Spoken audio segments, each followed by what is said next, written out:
Good afternoon, everyone. What an auspicious group of people we have here today. Probably the best-looking group we've had in years. Well, thank you all for being here. It's just wonderful. It is Thursday, July 17th. It is approximately 1 p.m. This is the regular meeting of the Rancho Mirage City Council and Community Services District, Energy Authority, Housing Authority, Joint Powers Finance Authority, Library and Observatory, and Redevelopment Successor Agency Boards. I will now ask our Assistant City Manager to lead us in the flag salute. Ted? Yeah. Please join me in honoring our country. I pledge allegiance to the flag of the United States of America and to the republic for which it stands, one nation, under God, indivisible, with liberty and justice for all.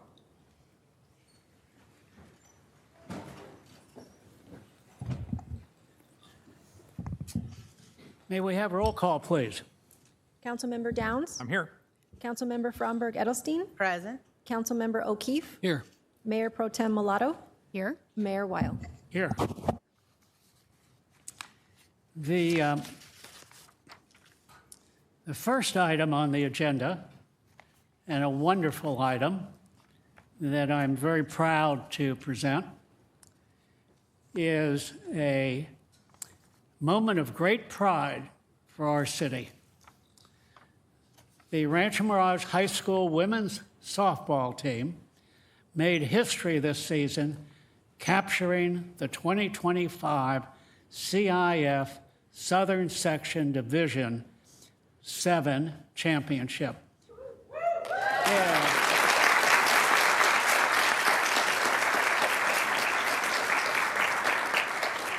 And boy, do you deserve to applaud yourself. That's all I can tell you. This is the first softball team in Coachella Valley history to do so in the 51-year history of the CIF Southern Section. Boy, that's pretty darn remarkable. Their achievements don't stop there. The Rattlers became the first Coachella Valley team to advance to a California State Championship softball game and the first to host one right on their own home field at Rancho Mirage High School. Although they finished as state finalists, their incredible season showcased unmatched determination, sportsmanship, and community pride.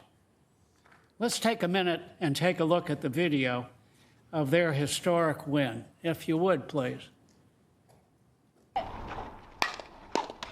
When one team from the Valley does it, we all get to celebrate that, right? My name is Abraham Aparicio.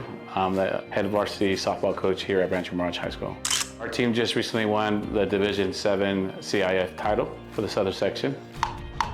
It's never been done before. It's the first time, I believe, in history in the desert, and definitely for the first time for our program here. Hi, I'm Annalisa Garcia, and I'm the pitcher for Rancho Mirage High School. I've been playing softball since I was like maybe six years old, so I've been doing it forever, and it's been all I think about. I'm Aaliyah Marquez, and I play shortstop for Rancho Mirage High School. Softball means everything to me because when I'm on the field, like nothing else really matters. I'm just really into the game. Hi, I'm Mariah Botley. I'm center field and I play softball for Rancho Mirage High School. A lot of the girls that I play with now, I grew up playing with them since like Little League T-ball.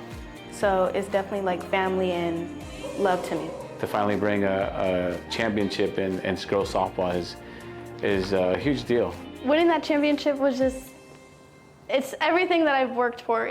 I can't believe that I was able to make it that far. I was really excited. It just felt like surreal. Like I couldn't believe we had really made it this far and ended up winning the whole thing. So what's next for our program? Obviously for us is just to continue, the success that we've had, right? These girls have kind of set a foundation and a belief in what we're trying to do here. I hope next season we're able to accomplish the same things and even win state this coming week. I'm hoping to hopefully play in college, going to Long Beach, so maybe I can try out there and see where it goes from there. My next step for softball is I'm definitely going to go play in college. I applied to COD and I plan on playing at COD and see wherever that takes me. The city of Rancho Mirage, obviously they supported us quite a bit here at Rancho Mirage High School. I know I've been here since we opened as a teacher here at Rancho Mirage, so I know what the community does for our school. We know how supportive they are of what we're trying to do and the culture and the community we're trying to create. And I hope that this means a lot to them as well. How about them CIF champion Radley?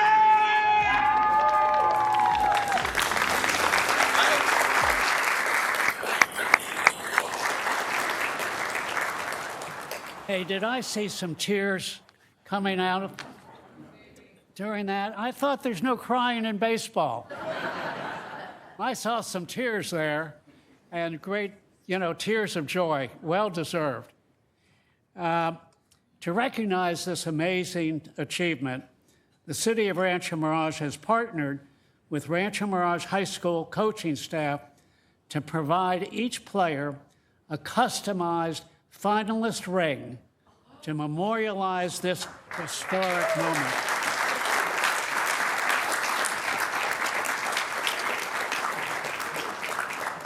Hey guys, I know you're going to wear it proudly. Absolutely. These rings are currently being created and will be presented at an upcoming ring ceremony. My council colleagues and I are honored to award you this gift to signify your hard work and achievements. You have made your city very proud. On behalf of the City of Rancho Mirage, we commend the players, the coaches, and staff for their hard work, dedication, and trailblazing accomplishments. At this time, I'd like to invite Palm Springs Unified School District Superintendent Marcus Funchess, Coach Abraham Aparicio, Coach Alex Marquez, and Athletic Director Eddie Martinez to the front of the dais, please.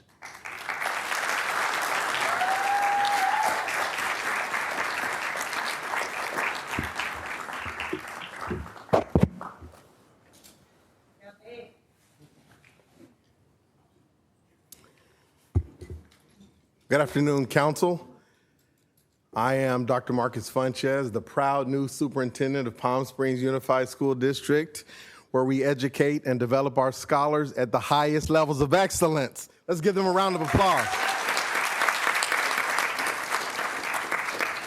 I want to thank our City Council of Rancho Mirage for your encouragement, your advocacy, and your support for Palm Springs Unified School District, and especially today. Those rings look beautiful up there. Maybe I'll get one. In all seriousness, I also want to thank our Board of Education. We have Board President here, Mr. Sergio Espericueta, and also Board Member Karen Cornett for your tireless efforts and advocacy for our scholars. But as me being new here, I wanted to make sure that I did everything possible to draw attention to this wonderful staff of administrators and coaches at Rancho Mirage High School. So I introduce at this time Mr. Eddie Martinez up to the stage at this time. I got that.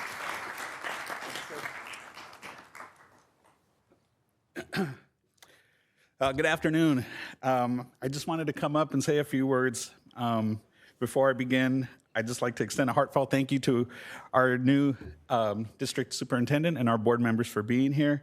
Your presence means a great deal to our school, our athletes, and our Rattler community. So thank you for being here. On behalf of Rancho Mirage High School, thank you to the City Council for having us here to recognize the incredible accomplishments of our 2025 softball team. Your generosity in hosting this reception and gifting our student athletes with championship rings is deeply appreciated. These rings will be more than a symbol of victory for our team. They'll represent the hard work, the dedication, and the unity that really defined this historic season for them. This year, our Rattlers made school history by winning the CIF Division VII championship and finishing runner-up in the Southern Regionals. But in addition to the team's success, we also had 8 players earn all league honors. 2 were named to the CIF All Division 7 team. One of those athletes, Annalisa Garcia,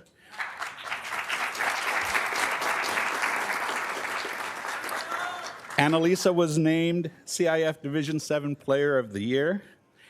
And our very own coach, Abraham Aparicio, earned the title of CIF Division 7 Coach of the Year.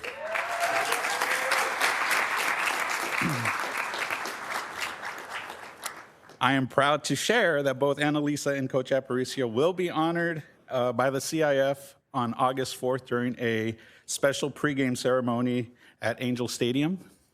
So that's an exciting and well-deserved recognition for the both of them.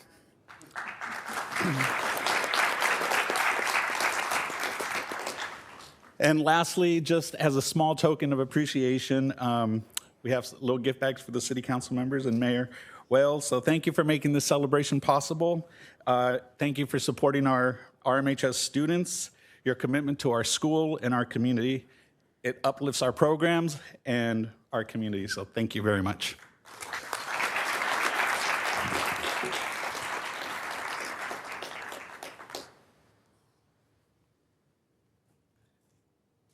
Come on over here, guys.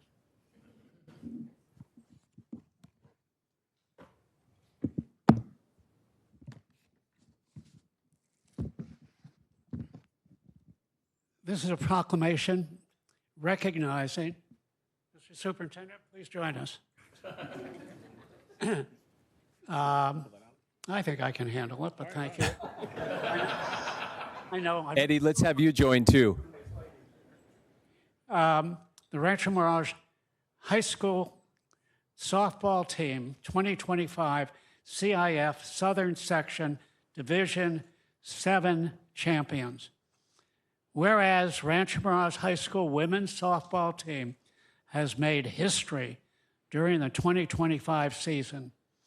The Rattlers captured the CIF Southern Section championship, becoming the first softball team in Coachella Valley history to achieve this remarkable milestone.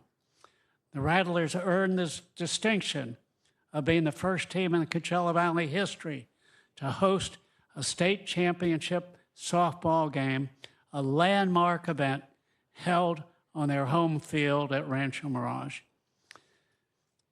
Though the team finished as the state finalist, their determination, sportsmanship, and unprecedented achievements have solidified their legacy as pioneers in the Valley athletics. Whereas the city of Rancho Mirage commends the players, coaches, and their staff for their commitment, discipline, and teamwork throughout a historic season that has inspired the entire community. Now, therefore, be it resolved that I, Ted Weil, Mayor of the City of Rancho Mirage, and on behalf of the entire City Council, do recognize Rancho Mirage High School softball team 2025 CIF Southern Section Division II champions. In witness thereof, I present this proclamation recognizing your extreme success and achievement, and we can't thank you enough. Congratulations.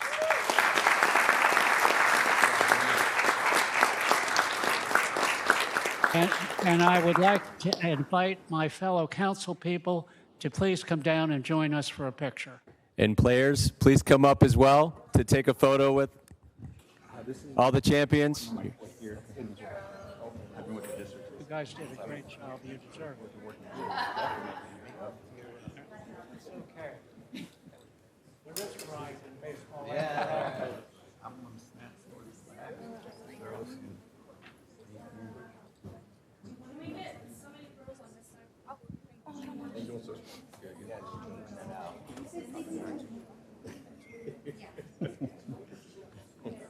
We're going to center you guys a little bit more so we can. It's yours. You earned it.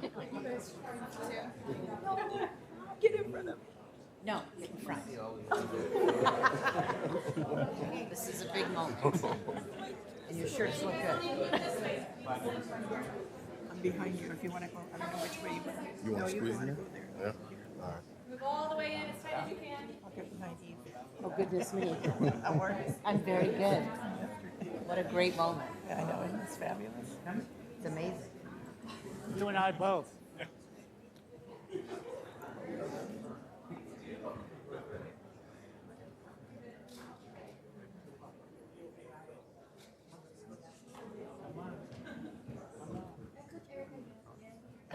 Come on, everybody.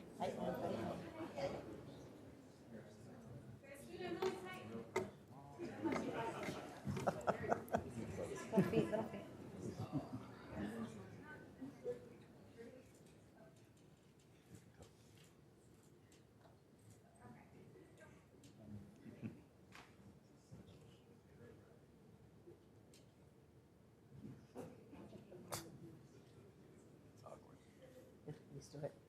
On his face.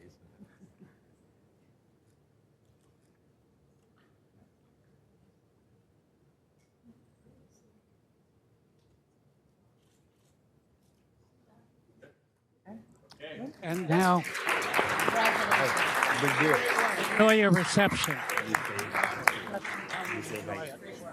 Great. Congratulations. Yeah, good to see you. How are you? Congratulations. Are you on the board now?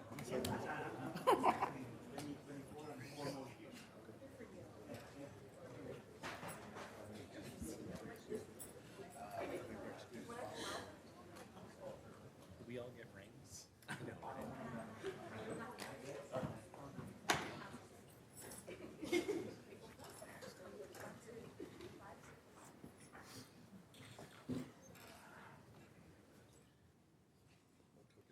Well, thank you.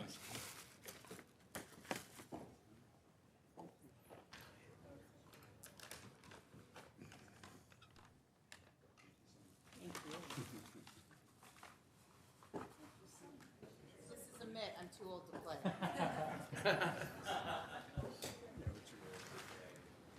Yeah.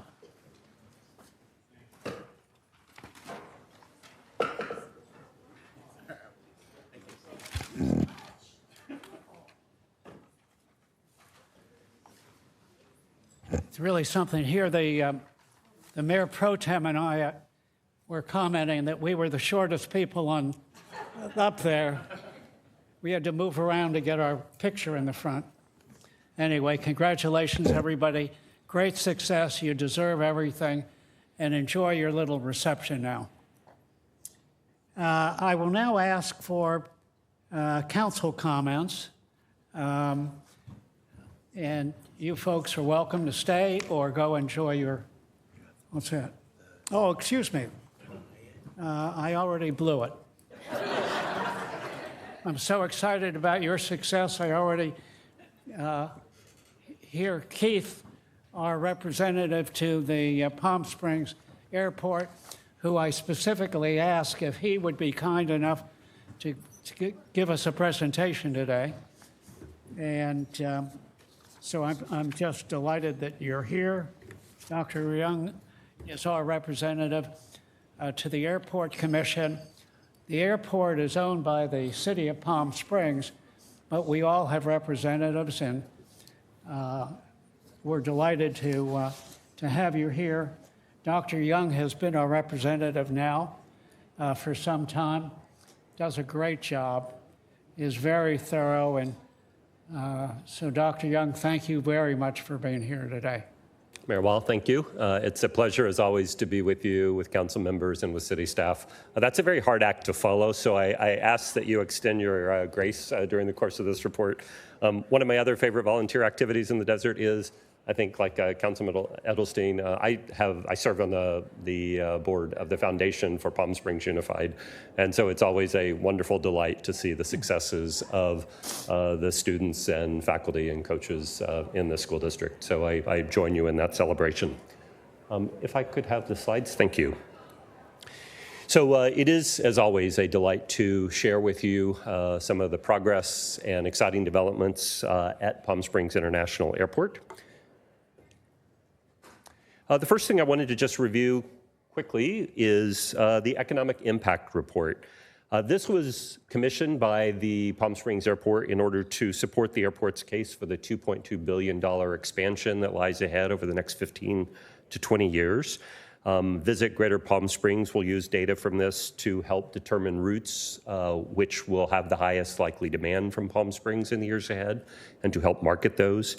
Data will also be helpful in the city's and airports' advocacy for infrastructure funds from federal and other funding authorities. As you can see on the bottom part of this, it's anticipated that over the next 10 years, activity stemming from the airport's development will create some 10,000 new jobs and will result in tax revenue increases approaching $250 million. So it's a great indicator of the economic engine that Palm Springs International Airport continues to be. Passenger traffic at the airport is one of the metrics, obviously, that gives us some sense of how we are doing and how the services of the airport are received. I've got a couple of updates from last evening's Airport Commission meeting. But as this slide indicates, March was the highest month on record in terms of passengers coming through. Just 7,000 short of 500,000 people traveled through Palm Springs Airport in the month of March. June was not a record month, but was still up 6% over the numbers for 2024. One of the things that the Airport Commission is following closely is the change in demand from our friends and neighbors in Canada. Travel to the U.S. From Canada has been declining, as many of you are aware. Carriers from Canada report that there's increased demand from Canadians for Latin America, Caribbean, and European routes. And as a result, some of the aircraft capacity that had been used for routes in the U.S. Is declining. The numbers have actually deteriorated a bit from this slide, which is what I had available at the time of this submission. Reported last evening is that for October, there will be 20 fewer inbound flights from Canada into Palm Springs, 10 fewer flights in November, and 3 fewer flights in December. So it is something for us to be aware of as we think about the economic impact of changes in travel patterns. That said, one positive development is that overall capacity into the airport continues to increase. The number of scheduled available seats for the August through November period of this year, at least based on current schedules, is up from both last year and the year before. So while there is this decline in seats from the Canadian market, the overall number of seats currently scheduled is actually still going to be up from last year. A couple of service announcements. You've likely heard about some of these in local press. Avelo Airlines, which was a carrier into Palm Springs, has announced just this week that they are ceasing their West Coast operations. So they're withdrawing from Burbank, Palm Springs, and all of their West Coast to redeploy aircraft out east. On the positive side, United announced this week for the first time in 5 years that they are returning nonstop service from Palm Springs to Newark Liberty International Airport. So that's very exciting. If I'm correct in this, I think that means that for the first time in many years, United will service all of its domestic hubs from Palm Springs this upcoming season. So that's an exciting development. That service will be daily at the beginning and end of the 4-month seasonal interval, drop to 5 days a week during the middle of that. They've also indicated that they are likely to fly to LAX twice daily during part of the season. And they will be bringing back their Washington Dulles service, which was present last year for the first time.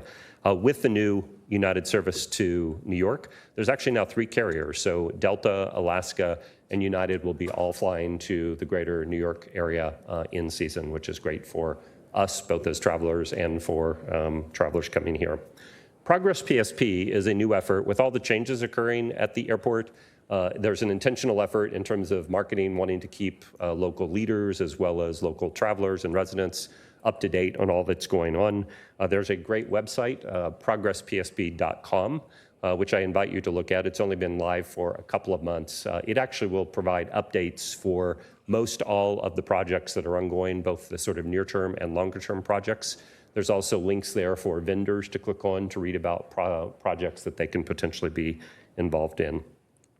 This is a repeat slide from my last presentation. I simply offer it up, though, to give you a sense that in spite of the individual airport improvements that I will describe shortly, they all are occurring independent of this longer-term plan. And again, over the next 3 to 4 years, the hope is that phase one of the airport will progress with new gates, the Federal Inspection Service, et cetera. So this is just a reminder of context for the other current developments. As any of you who've flown through the airport in the last couple of months know, several new restaurants have also opened up, including Vino Volo and the opening of Trio. So there are some new food and beverage outlets available there. Among the improvements that have either are underway or will be underway shortly, there are new flight displays. And I've lifted these slides directly from that Palm Springs Progress website, so you can see the sort of information that is available. And of note, we do want to let folks know that no local taxpayer dollars are actually used for these improvements, and that's something that's communicated effectively in these slides. Elevator placement is currently underway, so the old cranky elevators, not the escalators, but those are currently being replaced, and we anticipate that those will be available later. There are porters in red shirts available to assist those who need baggage assistance to and from the Sonny Bono concourse during this time. Escalators, if you happen to be an airport commissioner, there's probably nothing you hear about more than escalators. We have chronic problems with our escalators. As you appreciate, they are in an outdoor environment. They have been repaired repeatedly over many, many years. And the parts and capacities to make effective repairs to keep them in service become more and more difficult.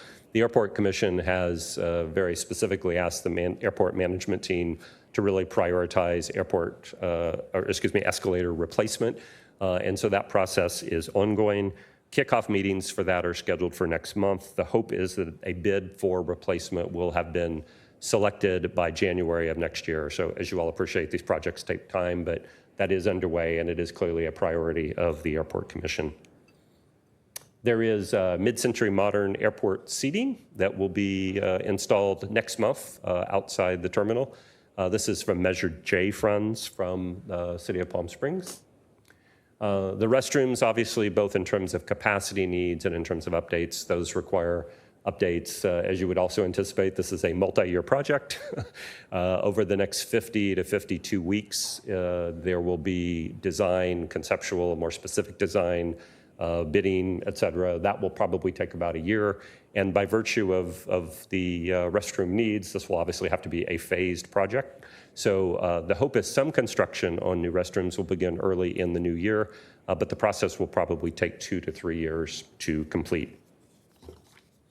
Finally, just a couple of other projects to mention. One which is less sexy but entirely necessary is the outbound baggage system is going to be replaced. This is a $90 million project. The anticipated $60 million federal grants we're hoping to have confirmation of over the next couple of months. If that all proceeds as expected, some of the electrical work on that will occur probably later this year. Of note, as it relates to all of our experience as passengers in the airport, this unfortunately is the kind of project that will impact travelers just in terms of construction and relocations and such that need to occur. So I will do my best to keep you updated on that. Finally, just one fun thing, if you hadn't seen this in the news, the Washington Post a couple of weeks ago did a rating using their, I think they call the expert their doctor of data or such, of the top 50 airports in the United States. And Palm Springs came out ranking 35th amongst the 450 or so domestic airports researched. That was based on airport data, reader feedback from 2,300 readers, and a review of over 450,000 Yelp reviews. Travelers valued easy access, clear navigation, good food and shopping, and what was, I think this is a quote from the article, hard to define quirks that give an airport personality. So we are proud of the Palm Springs Airport. I know all of you use it, probably many with some regularity. As always, I welcome the chance to hear feedback from you, your questions, and certainly will endeavor to continue to keep you updated on important new developments. So would be happy to take any questions if any of you have them. Well, thank you. Excellent report, as always. I know that I speak for myself and probably everyone else that we look forward to using, if we're going to fly anywhere, we'd like to do it out of Palm Springs. It is so comfortable, so easy, so convenient that the service is wonderful, and the intended improvements that you're planning are exciting. So thank you so much. Are there any specific questions anybody has? I do have a question, Mr. Mayor. So, Keith, the plans for expansion of the airport, are they finalized now? For example, there was some discussion about the rental-car facility, which I believe has been finalized as to, in terms of where it's going to be. But all of the rest of the planning, is it on paper? Is it done? Is it fully approved as, in terms of what we're going to do? Or is there still some planning yet to be done? Fair to say that there's ongoing moving parts. Okay. Yeah, it's a stepwise process, and because, as you appreciate, Councilmember Downs, that the funding sources for a lot of these remain in question. The airport is looking at public-private partnerships and such, so there are a lot of moving parts. Some of the most fundamental things, as you named, the location of the rental car facility, that has effectively been decided, but yes, there's a lot still to be determined. Okay. Keith, thank you very much for another thorough report. With those moving parts, or one of the moving parts, is there an anticipation of federal funding that could be cut towards your expansion at the airport? Are you aware or anticipating? I think it's safe to say there is concern about what that looks like. Certainly the airport management team, our airport commissioner, Corcoran from Palm Springs, they are working closely with our local congressman to obviously do everything that can be done to advocate for those needs. I don't know the specifics, but I anticipate we might get some sense when in the next few months we learn of whether the $60 million in hoped-for grants for the outgoing baggage facility, whether we receive those as anticipated or not. But I know that there's certainly a lot of local advocacy to try to make sure that happens. Please let us know if we can be of assistance. Appreciate that, and the answer may well be yes, so thank you. Mayor, well, I'll just add one comment about your comments. I mean, one of the most important factors for future route possibilities is the demand that the airport experiences. So when we do all make choices to fly out of our local airport as opposed to travel to LAX or Ontario, we are providing support for airlines to see that there is demand here. Another way to do that, which I will confess I haven't done, but on the Fly PSP website, if you go and actually do a search for your flights, regardless of where you book them, but if you search for them there, that's something that is monitored through airport marketing. So it gives our marketing folks a sense of where people are searching for flights, and every bit of data that is collected that indicates demand can be really helpful as local marketing teams go to airlines and say, please, either increase the frequency or duration of the service or add new service in those areas. So those are just small little things that we can all do. I think that's great. And I can understand if somebody's flying, first thing they're going to check is, are there any flights locally to our destination? So that's excellent. Any other questions? Well, again, Keith, thank you so very much. Excellent report, and keep up the good work. And I know you're representing our city on the commission extremely well. Thank you. Good to be with you all. That concludes the presentations. We'll now go to council member comments. It seems.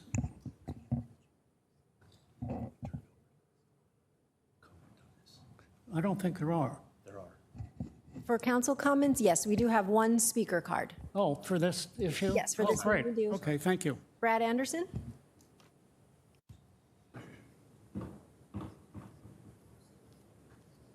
Good afternoon, Brad Anderson. I currently live in the city. Again, I would like to give my comments, when you give your comments, it doesn't make any sense for me to give my comments prior to any information being received. So I would hope that maybe you can call upon me for my comments after you give your predetermined comments and show your videos. That would be great. Thank you. Thank you. That was the only speaker card. Okay, we now will go to our council member comments. I think the transition, I'm going to call upon council member E. Fromberg Edelstein, which I think is only appropriate because we're transitioning from an airport presentation, which she's very familiar with. And she's familiar with airports, so therefore, any comments that she might have may or may not be appropriate. So with that, Councilmember Edelstein, if you would. Well, I really appreciate you acknowledging my deep love of airports. I knew, At this time, and my newfound respect for airports in the last 6 months time. But I do appreciate what the city of Palm Springs is facing about that airport expansion. That airport is truly a gift to our valley, and it is the driver for all of these international-based events that we host in our cities, and anything that I think our city can offer to help with the heavy lifting of being a city with an airport, I'm happy to support. I've been to a few of the public hearings. They're handled very professionally. The consultants are very good, and the airport staff and the city has been really open to hearing from the community, and I have to commend them for that, and the commission. I'd also like to comment on the Rancho Mirage Rattler softball team. First of all, I can support anything where your final gift is a ring. I think that is fantastic. It is also a really great day when you come out into the chamber and it's filled with young women who have achieved something great, and watching them, their faces when they saw themselves in the video, and their pride for each other and their love for each other and their camaraderie as a team. I also like it when 4 men introduce them because they've done so great. So I think it's wonderful. Even the dog got excited. So I think that that says something. But I have to commend those ladies, and I can't wait to see where they end up in the future. We might see them back in here again. Let's hope. Lastly, my comment today is on an event we all attended yesterday. So our council and many of our staff members attended the Rancho Mirage Chamber of Commerce Speaker Series Luncheon, which is an incredibly great event that our chamber puts on. Very informative, really helpful, and also very well attended by people across the valley, including our local business members. But it was really a fantastic luncheon yesterday, especially considering it's mid-July and it's triple digits, and people showed up in jackets, so that was nice. We had the opportunity yesterday to hear from Agua Caliente Tribal Chairman Reed Milanovich. It was extremely informative in telling us how the tribe continues to grow and thrive in the valley and in our city, and how much the Tribal Council and their staff value the growing and continuing partnerships with local cities, especially with the city of Rancho Mirage. Further, there was a deep expression of friendship and history between our elder statesman, Mayor Ted Weil, and Reed over the years since Reed has become tribal chairman, which I think was in 2014 when he was first elected. And the support that our city offered the tribe when we advocated in Sacramento, when the tribe decided that they would like to build a casino in Cathedral City. It was a really touching moment to watch you and Reed and your personal interaction with each other, your words of camaraderie and mutual respect for each other. And I think it's a testament to you and to him. Thank you. For those of us who knew Richard Milanovich, which I did very well, and his sister, Virginia Milanovich, the late tribal chairman, who's also Reed's father, and his leadership and ability to grow the tribe's relationship with the cities of the Coachella Valley over, I think his reign was almost 30 years as tribal chairman. And that grew and stabilized the tribe's operations, and it allowed the tribal members to truly thrive. As Richard took the seat once held by his mother, Reed's grandmother, you can see the tribe's commitment to respect and reverence for their elders and their continued stewardship to their lands and their people. This is an enormous example of legacy that you don't see a lot today, and it was really lovely.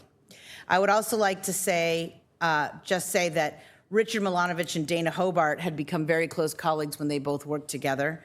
And Ted and Reed have continued that close working relationship and history of mutual respect. And I hope we all can continue to have those kind of relationships with tribal leadership and our leadership as time moves forward. We value the casino and the hotel, and we value our relationship and the fact that tribal lands exist within our city boundaries, and we look for more and more business opportunity and growth from that.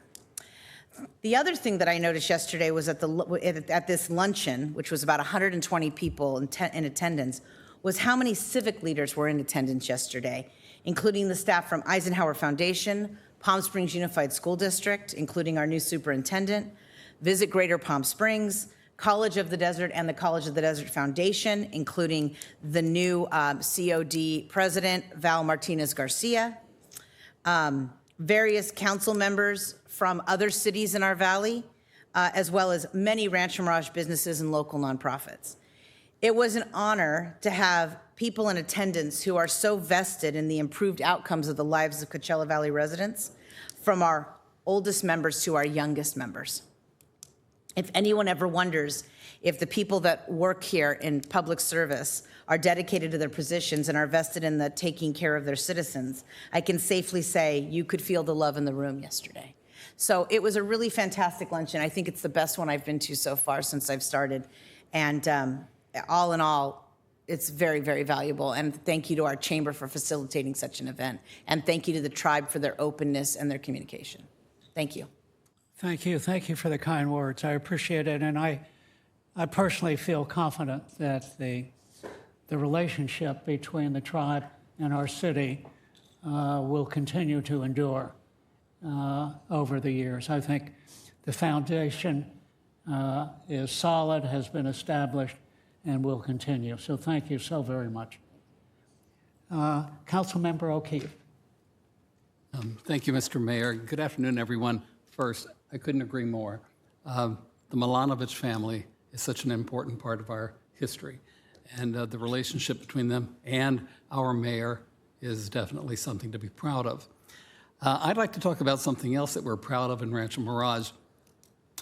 We place a high priority on the maintenance and operation of our roadways and our streets.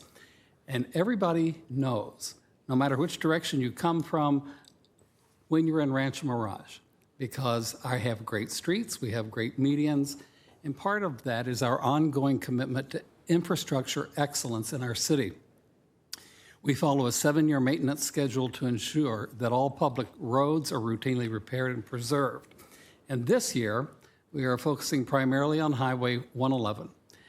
The planned improvements include crack sealing, localized asphalt repairs, and the application of a final surface coat using REAS, which stands for Rubberized Emulsion Aggregate Slurry. Now, this is an eco-friendly product that's made from recycled tires. What that does is not only provide a smooth driving surface, but it also reduces road noise. That's why when you're in Rancho Mirage, you have a smoother ride. This year, the timeline for that starts right now in July with the asphalt repairs, and that will continue through August. The slurry application will begin in late August. Once that process starts, it takes about 30 days to complete. So there will be traffic impacts. And the reason I wanted to mention this is because I spent about 20 minutes stuck in Cathedral City the other day on 111, and I thought we should all know what to expect here. At least one lane in each direction will be open to facilitate traffic. So I want to say congratulations to our Assistant City Manager, Ryan Stendal, and his entire team for the great work that they do. I'd also like to mention one other thing. I'd like to give a thank you to Assemblyman Greg Wallace, because, as many of you may know, older adults get scammed online and through the phones and through deceptive email campaigns. And these scammers are targeting older adults every day through phone calls, deceptive emails, online schemes, preying on people who are vulnerable and exploiting their trust. So Assemblyman Wallace is hosting a senior scam awareness seminar. It's to help protect our older adults and their families, and it gives you the tools to stay informed and alert. Now, this seminar is going to be on Wednesday, August the 13th, at the Palm Desert Community Center, and the seminar is free, but you do have to RSVP to guarantee space. The best way to do that is by going on Assemblyman Greg Wallace's webpage and then registering for a seat. So I hope, if this affects you or your families, that you will mark your calendar and consider inviting your friends and your family members who may benefit from this seminar. I think it's important that, as a community, we strengthen our resilience against scammers who prey on the elderly and the vulnerable. Thank you, Mr. Mayor. Thank you, Michael. We cannot be too careful as far as our diligence when it comes to being careful about opening emails or responding to anything or from anyone that we are not already aware of. Councilmember Downs, if you would, please. Thank you, Mr. Mayor. It was great to see the high school softball players here today. What a great high school memory for all of them. When I try to think about my high school years, it really is a memory exercise because it was deep into the last century. So it was cool to see all of them here today. It was a lot of fun. So here's what I want to talk about today. So at each council meeting, we have non-agenda public comment. And this is an opportunity for the public to comment on any issue that's important to them for up to 3 minutes. And it's an important opportunity for them to comment. It's a time for them to make their comments. It's not a time for interactive back and forth discussion between council and those who make those comments. So the public hears what the commenter has to say, but members of the public sometimes want to know the opinion of council members about the issues raised at non-agenda public comments. Some of us here on the dais hear questions from the public about those issues that are raised. So today, I want to make my comments and share my opinions about 3 of those issues that are often raised at non-agenda public comment. First, it's a comment that is often made by a regular attendee at our council meetings. The comment is about our closed session meetings, which often take place after these regular meetings. We'll have closed session today. So this commenter complains that there is a lack of transparency in our closed sessions, and he believes he is entitled to more information about the matters discussed in closed session. He suggests a non-council observer or monitor attend closed session so he can ask questions of the monitor. He also has suggested minutes be taken so that he can read them after the closed session is concluded. So here are the answers to those 2 suggestions: no and no. And here are the reasons. According to the California Department of Justice, closed sessions are generally limited to discussions involving legal advice on pending litigation, personnel matters like employee discipline or performance evaluations, real estate negotiations, and labor negotiations. Now, these are separate confidential matters that require privacy for some obvious reason. First is adverse litigants must not be made aware of the city's litigation tactics and strategies. Second, employees have a legal right to privacy regarding personnel matters. And third, as with legal matters, when we're involved in either real estate activities or negotiations or labor negotiations, those other parties must not have access to the city's tactics and strategies. If information about these matters were made publicly available, the potential cost to the city and the residents who pay taxes in our city could be significant. Now, prior to a recessing for closed session, the law requires that the council disclose the general subject matter to be discussed. After closed session, council is required to disclose any final action taken, and that will happen today. So the bottom line is that with respect to closed session, we will abide by the law. We will maintain confidentiality for the protection of the public and the city's valuable resources. We'll report as required. We will not take the suggestions offered by our good neighbor who has commented about closed session monitor or closed session minutes. The second thing I want to talk about today is a comment made about law enforcement. We have law enforcement here today in Rancho Mirage. The commenter complains about 2 issues. First, the crime rate in Rancho Mirage, and second, the number of law enforcement deputies in our city. When we come to item 7B on today's agenda, we'll have an opportunity to talk more about the crime rate issue, so I'll save my comments about that until then. But on the subject of the number of deputies in the community, the city contracts for law enforcement service with Riverside County Sheriff's Department. The net result of the language in the contract provides for a little more than 2 deputies per 1,000 residents. Now, by comparison, the ratio in cities on either side of us is 0.9 per 1,000 in Cathedral City and 1.56 per 1,000 in Palm Desert. And again, here in Rancho Mirage, we are a little over 2 per 1,000. Now, the commenter claims that we must not be getting what we pay for because he doesn't see them as he drives around the city. Understand that that's what he said. I don't see him as I drive around the city. That's what he says. So we must not be getting what we paid for. Now, 2 issues about his claim. He may not see them, but I do. I frequently see multiple law enforcement vehicles as I drive the length of Frank Sinatra on my way to City Hall. In fact, I've seen them every day this week. The second issue is that our contract does not contain a provision that says that we must have sufficient law enforcement deputies on the street so this commenter sees them. That's not what it says. It doesn't say that. What the contract does provide for and what the county bills us for and what we expect to get and what we do get is a little more than 2 deputies per 1,000 population. More about this person's comments on the crime rate in our city later in the meeting. And the third issue that I want to talk about, and this is a little sensitive, is the former Rancho Mirage resident who frequently comes to council meetings to complain that she no longer lives in one of our senior affordable housing communities and claims that we must return her to a senior affordable apartment in the city. Now, my heart goes out to her. I'm sure all of ours do. And I hope she finds a way to resolve her issues, primarily her issue about an address to call home.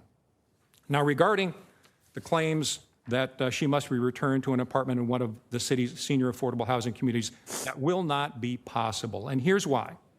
She has frequently said from the podium here in the council chambers that she was evicted.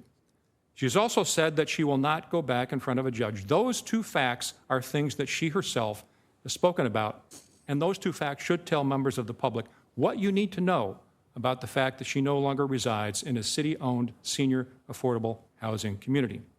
Unfortunately, her behavior made eviction action necessary. Eviction was processed through the courts. A judge heard the evidence and made the ruling. Judges do not make these kinds of decisions lightly. Based on the judge's order, she no longer resides in city senior affordable housing. We have no choice but to honor that order, and for that reason, we cannot allow her to again reside in one of the city's senior affordable housing communities. Now, that does not mean that we have not made every attempt to help her. We have. City staff has referred her to Riverside County Adult Protective Services. APS has found housing for her. In at least one case, she has refused that housing, but APS staff continues to work with her to find affordable housing options. I'm sorry that she's not happy with some of those housing options that APS has found for her. And I understand that she prefers her former Rancho Mirage affordable housing apartment, but because of her actions and as a result of the eviction order, a return to our affordable housing is not an option. I do hope that she finds a way to work productively with Adult Protective Services in finding acceptable housing. Now, I'm pretty sure that those who have made these various comments will find fault with everything I've said today. I might find that later on when we have non-agenda public comment in this very meeting.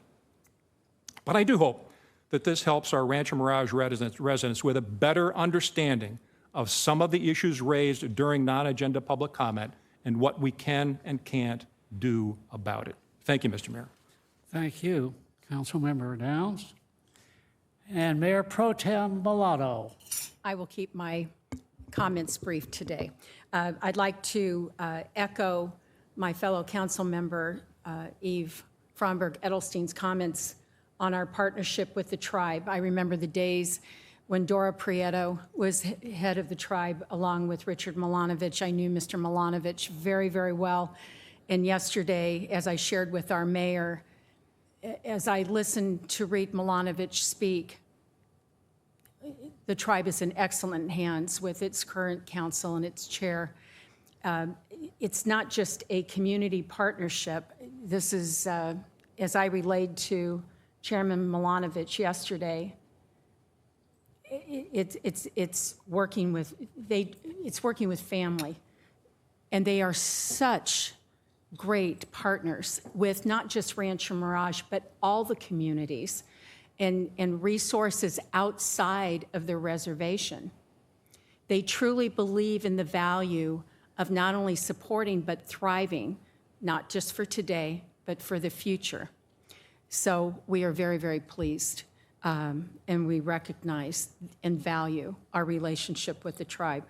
Public safety. We treasure our public safety. And last Friday night at Agua Caliente Resort was a beautiful awards celebration for our deputies out there. It was just for the Sheriff's Department that night. We cheer on our fire department as well. But our Sheriff's Department is out there, and I really appreciate them when they're on Dinah Shore and Duval Road monitoring speed. And so I do appreciate that because it keeps our streets safe. And they are very responsive, whether it is for calls for service or if one of my fellow council members or myself asks to come in and give a presentation. They're very, very involved with the city, and we are most grateful for your presence, your work, your dedication. Thank you. Thank you, Mayor Pro Tem. Well spoken. I, too, appreciate, obviously, our law enforcement and our fire. And I can tell you I feel safer as a result. And certainly I can attest to the fact that I'm safer as a result of my wife getting a speeding ticket. And she did the crime and paid the fine, and I will live with that the balance of my married years. So thank you guys for being out there. I appreciate that.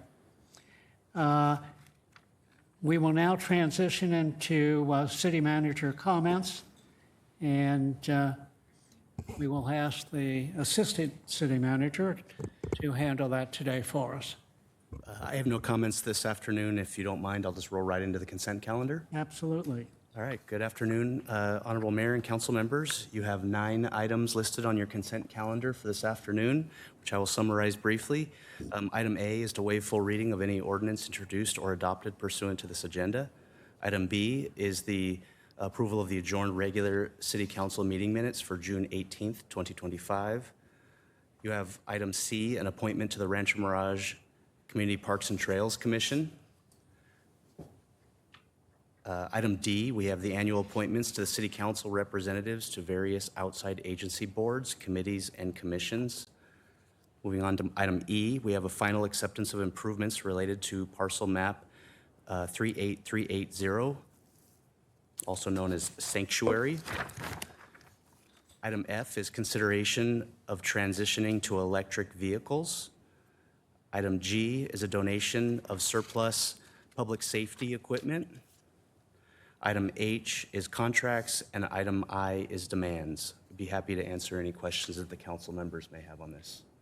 Thank you. Are there any public comments regarding the consent calendar? Yes, I do have one speaker card. Before we do that, I just wanted to mention, I'm sure you're noticing for some reason the consent item is not showing up on the left-hand side in your screen. So when we get to a motion and a vote for that, I'm going to do a roll call vote, a voice vote. Okay.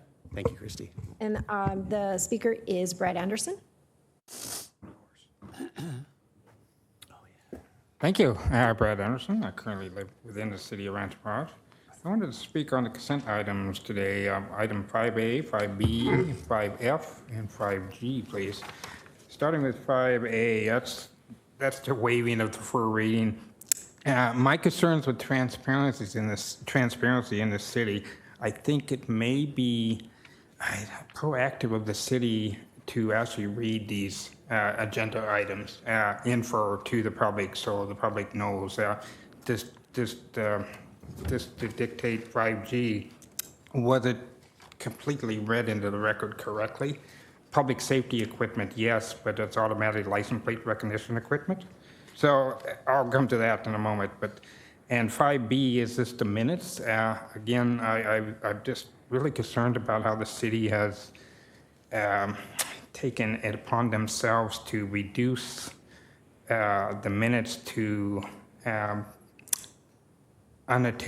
you can't even understand it if you go to read it. My public comments will not be mentioned in the minutes. The items I'm speaking on right now won't be mentioned at all, and my stance on each item won't be mentioned at all. That's just poor governance, and I think it's criminal in a way, and I'm against that. So hopefully you can adjust that. I don't think you will, since you have council members attacking public speakers now. So I'm going to go to 5F now, and that's consideration of transitioning all city vehicles to electric vehicles. Yes, it's a California mandate, but I think the city should step back from that a little bit and not rush in like you did with the garbage and Burtec waste, because you bought a truck and you initiated that whole aspect when the county hasn't even done it yet in Fur. So I think maybe put on the brakes a little bit on that. And 5G, I'm going to go to that. That's the donation of surplus automated license plate recognition equipment to the Riverside, city of Riverside.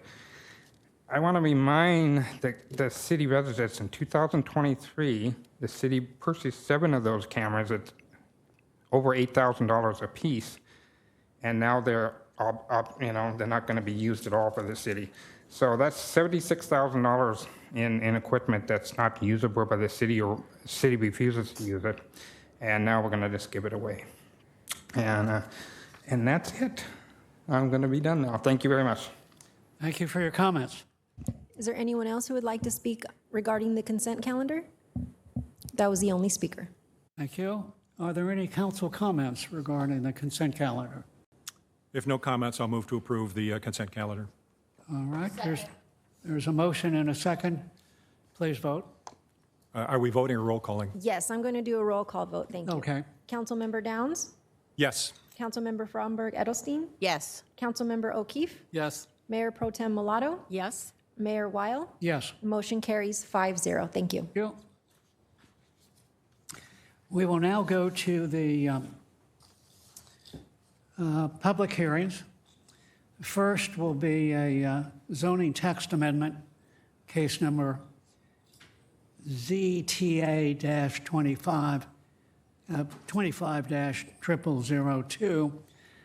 This is going to be handled by Pam Berkey, our code compliance manager.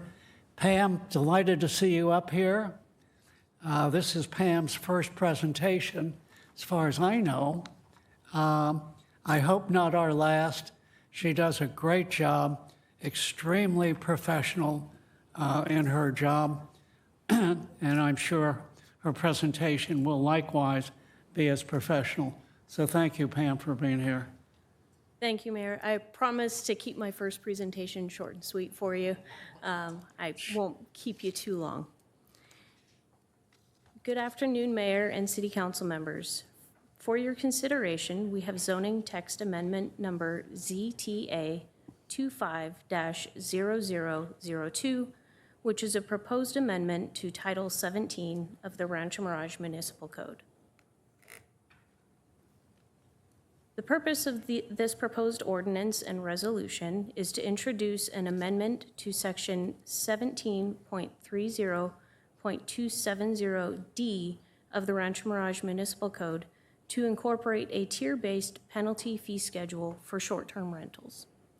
It is important to note that the subject ordinance and resolution are only modifying monetary regulations and will not impact the current ban on short-term rentals. Displayed on the screen is a breakdown of the proposed changes. Please note the fines for operation remain the same as what is currently adopted in the municipal code.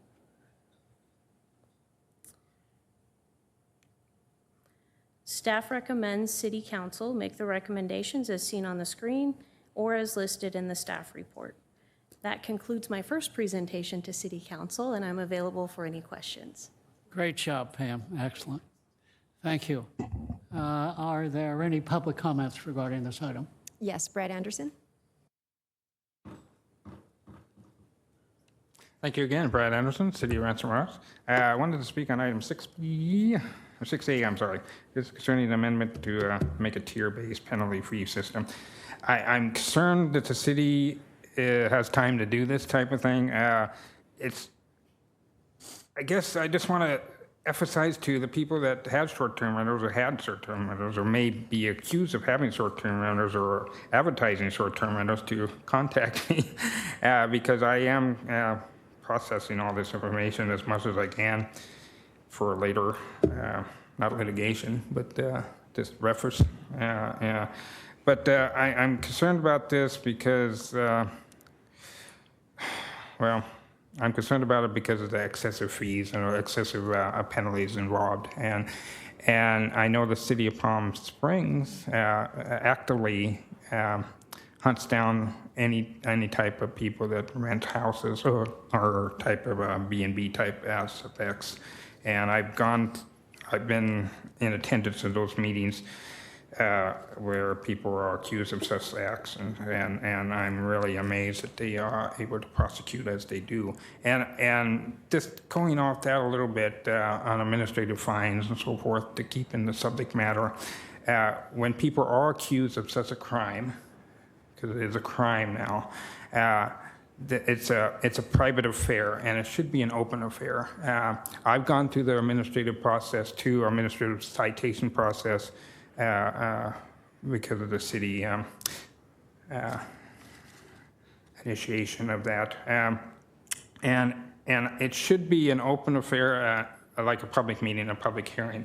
Other cities do it that matter, and this city should do it too, because it's not a private affair when people are accused of crimes and they have no defense, or you can, well, I've had attorneys and I have ones without attorneys, and it doesn't matter, you will lose with the city. So I guess I'm going off on the tangents here, but I'm against this, I'm opposed to this, and hopefully the minutes will reflect that. Thank you. Thank you for your comments. Is there anyone else who would like to provide public testimony on public hearing item 6A? That was the only speaker. Thank you. Are there any council comments regarding this item? I'd like to make a quick comment. Yes, So in my prior life as a real estate attorney in town, this issue comes up a lot. I get a lot of phone calls, our office does, from people who have been subject to fines in cities that allow short-term rentals and they violated those rules, and in cities where they don't allow them, they violate those rules. It is a large industry. It is challenging to manage. People list on Airbnb, Craigslist, all sorts of social media for their homes this way. It's disruptive to neighbors that don't want to live next to a short-term rental. It's important that the people that in the cities where it's available, that it's regulated for the quality of the residents that do not rent their homes in this manner. I also understand the viability of why it can be an important industry for some cities like Palm Springs and their choice to deal with it. But I think the process is fair, and I think us updating the code for this is extremely good for people that may stumble into this problem and not realize what they're facing if they choose to be flagrant about using their home in this manner. It's complex, but I respect the city for being up to date and looking at new approaches on how to enforce, to balance out the penalty on homeowners, but also ensuring the quality of life in the city. So, thank you. Thank you. Good comments. Any other council comments? Seeing none, I'll entertain a motion, please. I'll go ahead and do the motion. First, let me ask the city attorney if it's appropriate to read the entire recommended action, or if it's appropriate to simply move to adopt the recommended action from staff. It's better. I'm happy to read the whole thing if need be. Reading it makes it a little bit more clear for the record. Okay. Otherwise, referencing the staff report is okay, but reading it for the record makes it a little more clear. I will read it for the record then. And by the way, welcome to the city manager, who I see has joined us. Good to have you with us. So I move that the council adopt the recommended action from staff, which is, one, find that the adoption of the ordinance has been reviewed in compliance with the provisions of the California Environmental Quality Act and CEQA guidelines, and that Environmental Quality Act Environmental Quality Act pursuant to CEQA guidelines section 15378 because it is not a project, and 15061B3 because it can be seen with certainty that there is no possibility that the activity in question may have a significant effect on the environment because the amendments involve general policy and procedure making. Two, introduce ordinance number next in order, first reading, amending Chapter 17.30 Standards for Specific Land Uses, Section 17.30.270D, penalty of the Rancho Mirage Municipal Code, and three, adopt resolution number 2025 next in order, adopting a tier-based schedule of fines regarding violation of short-term rental regulations. Second. There is a motion and a second. Please vote.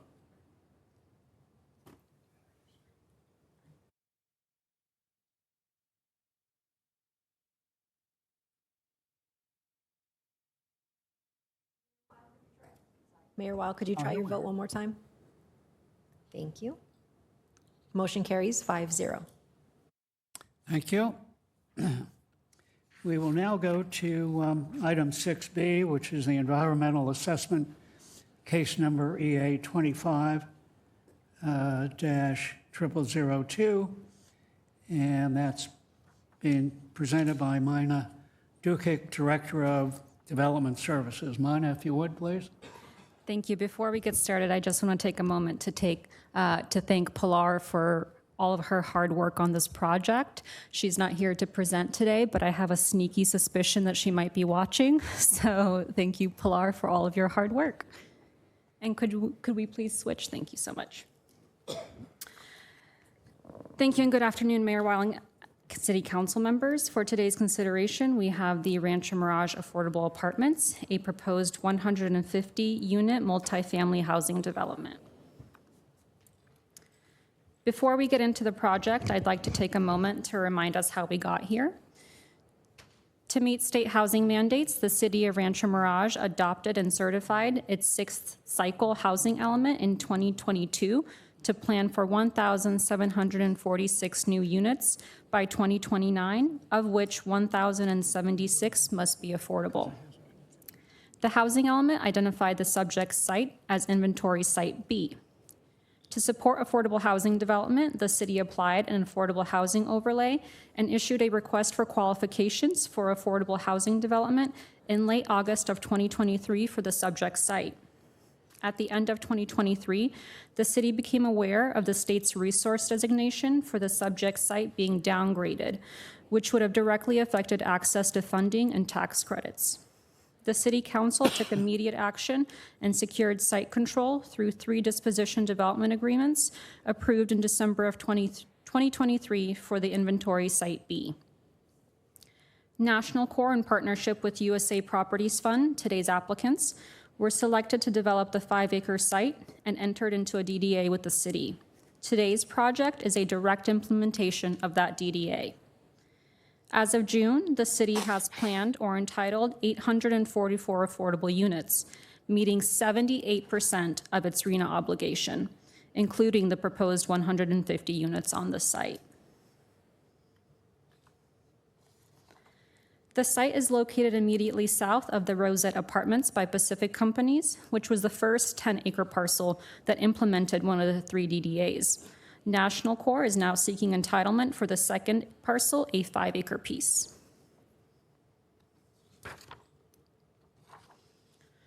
The proposed project features a desert modern design with clean lines, flat roofs, and desert tone finishes. Most buildings are 3-story walk-ups with recessed balconies and articulated facades for visual interest. Native drought-tolerant landscaping with boulders enhances the pedestrian experience and blends with the desert environment. On screen is the proposed site plan. The project includes 2 vehicle access points at the northeast and southeast corners connecting to the future Via Vale extension. The layout centers around 2 courtyards, one with a pool, game court, and pool house, and another with a butterfly garden and shaded seating.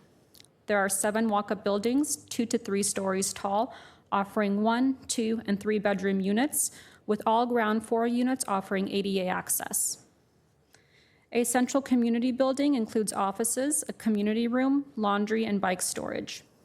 The site provides 219 parking spaces, including 10 ADA spaces, with solar carports covering 141 stalls.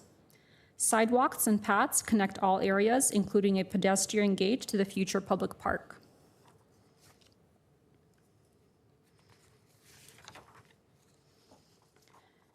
This slide shows the 6 proposed unit types, which include 1, 2, and 3 bedroom layouts. The units are designed with open concept living and dining areas, full kitchens, and private patios or balconies. Each unit type is repeated across multiple buildings to provide a balanced distribution of housing sizes throughout the site. This slide shows the elevations for buildings 2 and 5, which are 3-story walk-ups designed in an upscale desert modern style. The building features a mix of materials, including smooth and sand finished stucco, wood-look siding, stacked stone veneer, and dark metal accents. Parapet walls provide clean roof lines and screen any future rooftop equipment. Building 7 serves as the community building and is the most architecturally distinctive structure in the project. The exterior features a blend of materials and vertical stone elements which add visual rhythm.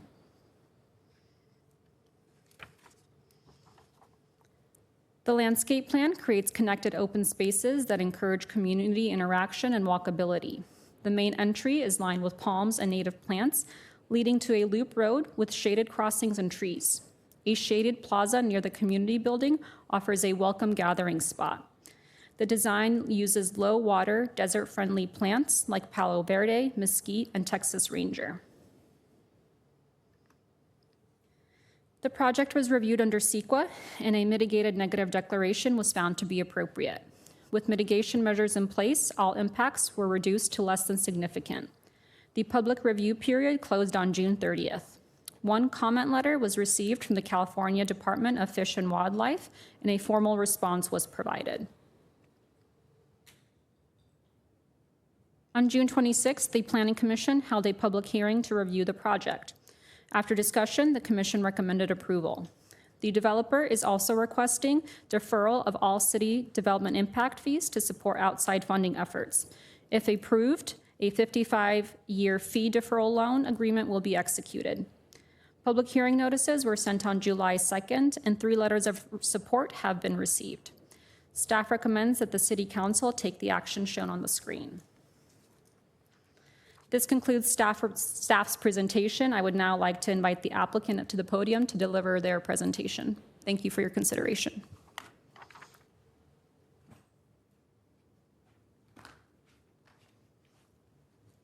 All right. Good afternoon, Mayor Wheel and members of the City Council of Rancho Mirage. My name is Taylor, and I'm here representing the development team behind the proposed project, the Rancho Mirage Family Apartments. It's a pleasure to join you today to talk a little bit more about the community team, highlight how we'll support the long-term success of the community, and very importantly, express our deep appreciation to the city for making this community possible. Okay, so the community reflects a very strong spirit of partnership and collaboration. National Core and USA Properties, 2 recognized leaders in affordable housing nationally, have teamed up for this opportunity to bring this community to life and to stay involved in the community for the long term. We've brought together a mission-aligned and experienced design and entitlements team shown on the screen.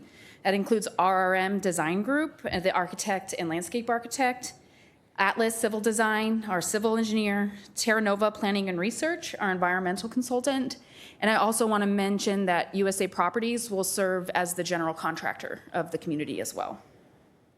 This team has worked really closely with city staff, Architectural Review Working Group, and the Planning Commission to design a community that's not only beautiful and functional, but that allows us to serve the community well and that fits and enhances the existing neighborhood.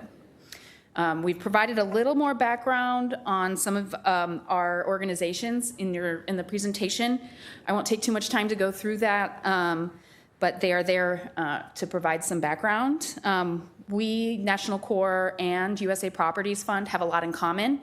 We're both kind of full-service housing organizations that are committed to affordable and quality long-term housing solutions. So with that, I will move to our long-term ownership and management. You'll recognize those logos because it's the same as the development team. As both developers and the long-term owners, we know that a successful community doesn't stop at construction. It demands thoughtful, consistent, and long-term operations. So I wanted just to take a couple minutes to talk about our property management approach. So National Corps will serve as the long-term property management agency, and we operate all of our communities with intention, care, and commitment to community. We are recently honored to be selected as the City of Rancho Mirage Housing Authority's property manager, and actually just started that earlier this month, and it's off to a great start. And so it'll be the same team that's managing the Housing Authority properties and this property. We're also exploring a partnership with our Hope Through Housing Foundation, which is on all of our sites.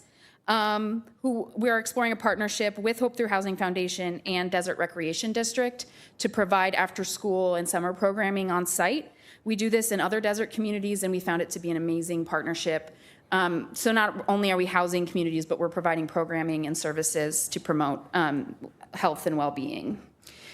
Services on site offered either through Hope Through Housing or Desert Recreation District are focused on economic mobility and equipping residents with the skills and support towards self-sufficiency.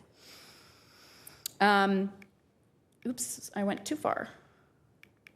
It's all right. Our management approach, a little bit more about our approach. It's based in accountability and best-in-class metrics. One of the most important thing about the long-term management is our parking strategy. And so I just want to say a few things about that. Parking is based on permits. Each unit is assigned one spot, and then there's a pool of assigned spaces for cars that residents can enter a lottery to get a second spot. Residents must show that they have a valid driver's license, current registration, proof of insurance, and demonstrate that it's operable in order to get a permit. And there's strict enforcement. This is part of their leasing addendum. So adhering to the parking requirements is part of their ability to live here. And so we really enforce our parking strategy because it is so important to our residents' quality of life. And so just wanted, again, this works because we as long-term owner and operators have looked at the site, looked at our parking utilization across our other communities in the Inland Empire and in the Valley, and really right-size the parking to what we think will be demand. Okay, and so that's mostly what I wanted to highlight on the property management side. Really, I just want to close thanking the city for its vision and its leadership in making this possible. I also want to call out Pilar, who I am sure is online watching this. She's been an incredible, she's gone above and beyond the role of a planner.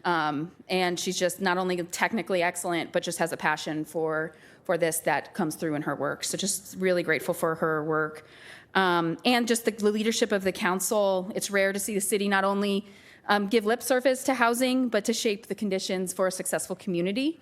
And we believe that the community will be a lasting reflection of that vision. And so thank you again for the opportunity to speak and to be here this afternoon. We are honored by your partnership and look forward to continue to working with the city to bring this community to life. Thank you. Thank you. It's an exciting project. We're all very excited about it. Are there any public comments? Yes, the first speaker is Brad Anderson.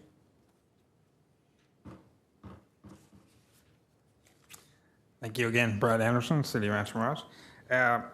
I'm concerned about the staff report. I understand there's 3 letters of support from the desert, from Left to Right, you like that, and the Desert Health, not Desert Healthcare District, but the Desert Recreation. I can't pronounce it, but anyway, all addressed to Mayor Kite. But my point is I have a letter of opposition to the Planning Commission. And that wasn't mentioned.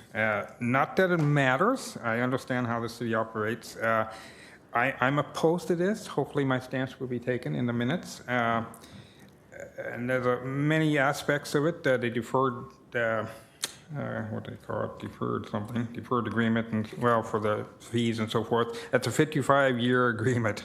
That's an excessive amount of time. I don't think any of us is going to be here in 55 years. I hope I'm wrong. But that aspect, and then the IID substation aspect is a big one. I know why it's being done. It's to push other development into the area at the cost of the taxpayer, and that's why I'm opposed. Thank you. Thank you for your comments. The next speaker is James Brownyard.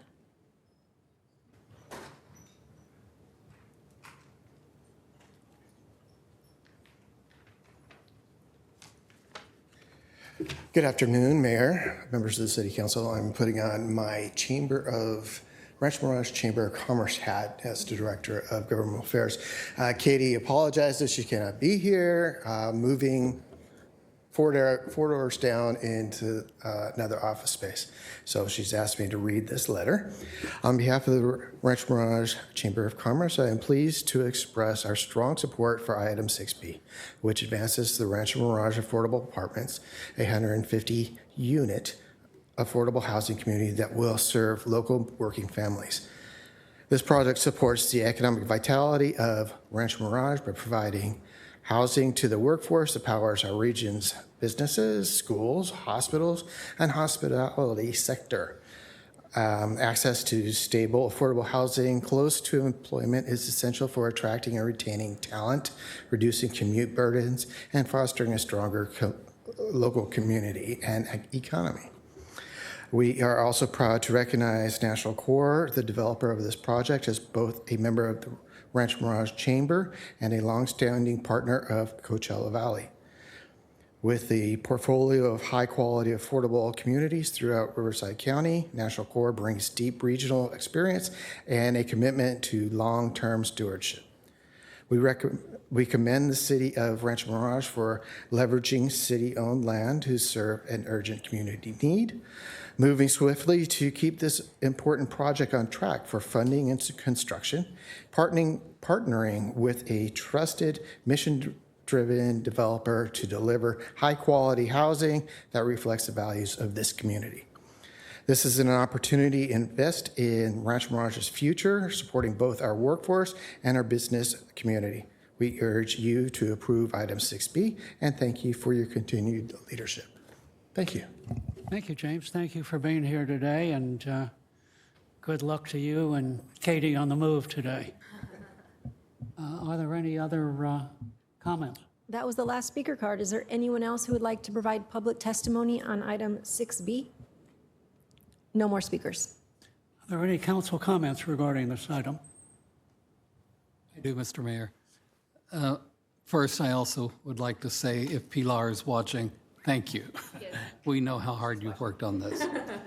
I want to say congratulations to you for this project. Affordable housing is such a monumental task, and it takes a collaboration through so many different people and so many different efforts. So I am thrilled that we're at this point here today. One thing that I did like about your presentation is about ongoing on-site property management reviews. My experience with some affordable housing is that you get a property management that starts great and then sometimes doesn't keep it up. So I hope your commitment is genuine and real, and I thank you for that. And I personally, I can't speak for the rest of the council, but I would really appreciate periodic reports from you to the council once that this is approved. Thank you, Mr. Mayor. Good comments. Any other comments? I would like to make one quick comment. This was a dream when I was on the Housing Commission, probably going on 15 years ago, was to talk about affordable housing for families in the city of Rancho Mirage. And so to be here, sitting up here, while we talk about this is really full circle. So I have to commend the city on its dedication to affordable housing and making it a reality. Thank you. Well, you can say it became a reality when you became a council member. Any other comments? I do. Thank you, Mr. Mayor. Yes, please. So for this council, over the last couple of years, commitment to affordable housing is one of our most important initiatives. And I think one of the, by the way, Pilar did do a great job. I did watch her presentation at the Planning Commission meeting. She did a wonderful job. But Mina, you did a pretty good stand-in for her today, too. So thank you. Anyway, so one of the statistics that I thought was really important in the presentation today, Mina, was that 78% number. So our achievement of the income-restricted affordable housing number is pretty significant. So over the 8-year housing element cycle that started a couple of years ago, we need to eventually entitle as many as about 1,100 of those units, and we're well into 800 now that we have entitled. So in a very short time, we've come a very long way. So I am happy to have been part of that process the last couple of years, and I salute everyone on this dais for being part of that process. So I'm really excited about this. I'm glad to see it coming. And it's important for us all to recognize that affordable housing is important for a couple of reasons in this city. One is, of course, the economic reason. Housing at every level is critically important for any city. We must provide housing at every economic level. And workforce housing is critically important for our economy, for our employers. So it must be done in order to support the economy in our city. And the second reason that I've often also referred to is from a social perspective. It's just the right thing to do. Thank you, Mr. Mayor. Thank you for your comments. Any other comments? Council comments? Yes, Mr. Mayor. This is truly a dream come true to see the reality of affordable housing coming to Rancho Mirage. And as my colleagues have indicated in their comments, it's been a long time coming. We appreciate your partnership. We appreciate your management style in doing continuous reviews so that way we can maintain a quality place of living for our future tenants. As it's been indicated in past comments, this is vital to the economy in our legacy of our city. This is really happening. And with that, we look forward to seeing the progress, measuring that progress, and celebrating the final product when we see those wonderful residents having the opportunity to have a roof over their head, not having to travel 25, 35 miles to work, for our employers in our community that have been requesting this for decades. It's happening, and we're thrilled. And with that, I'd like to make the motion, if I may. Please do. That the City Council adopt resolution number 2025, next in order, adopting and approving the mitigation, monitoring, and reporting program and mitigated negative declaration, SCH number 2025-050959, for the proposed project based on environmental assessment case number EA25-002. Adopt resolution number 2025 next in order, approving preliminary development plan case number PDP 25-002 regarding the proposed Rancho Mirage affordable apartments, and 3, adopt resolution number 2025 next in order, approving a development impact fee deferral agreement in support of National Community Renaissance of California's development of affordable housing in the city of Rancho Mirage on real property, having assessor's parcel number 685-090-016, and authorizing the city manager to take all related actions necessary to negotiate, prepare, and execute the necessary agreements and other documents necessary to effectuate the same, and finding the action exempt from the California Environmental Quality Act. I'll second. There is a motion and a second. Please vote.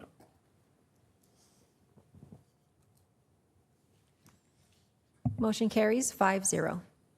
Excellent. Congratulations. We look forward to a completed project and your success. And I echo the comments regarding the active management, and hopefully we will get periodic reports. So thank you very much. Thank you for being here. We will now go to the action calendar, and the first item is 7A in the construction agreement for Rancho Mirage Community Park expansion. Ryan Stendell, our assistant city manager, who has changed positions on this dais today. We're playing musical chairs today, Mayor, so bear with me while my presentation comes up. Here we go. Honorable Mayor and council members, I'm here to present for your consideration an expansion project that's been in the works for some time related to Rancho Mirage Community Park, specifically its parking and access. First, before I get into the presentation, by way of vicinity, on the screen I have Highway 111, Indian Trail, and San Jacinto Drive, notated just in case anybody is curious where we're speaking. In purple, I have outlined the approximate boundary of Rancho Mirage Community Park as it exists today, and the 2.75 acres, as we indicated in the staff report, is indicated in the blue.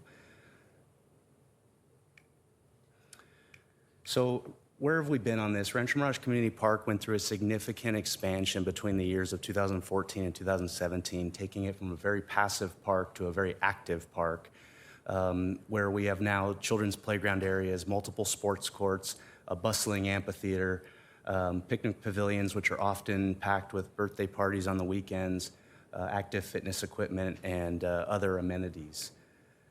And also, I want to note that there are classifications of park types that help city planners and public works staff decide things like how much parking should we provide at a facility like this.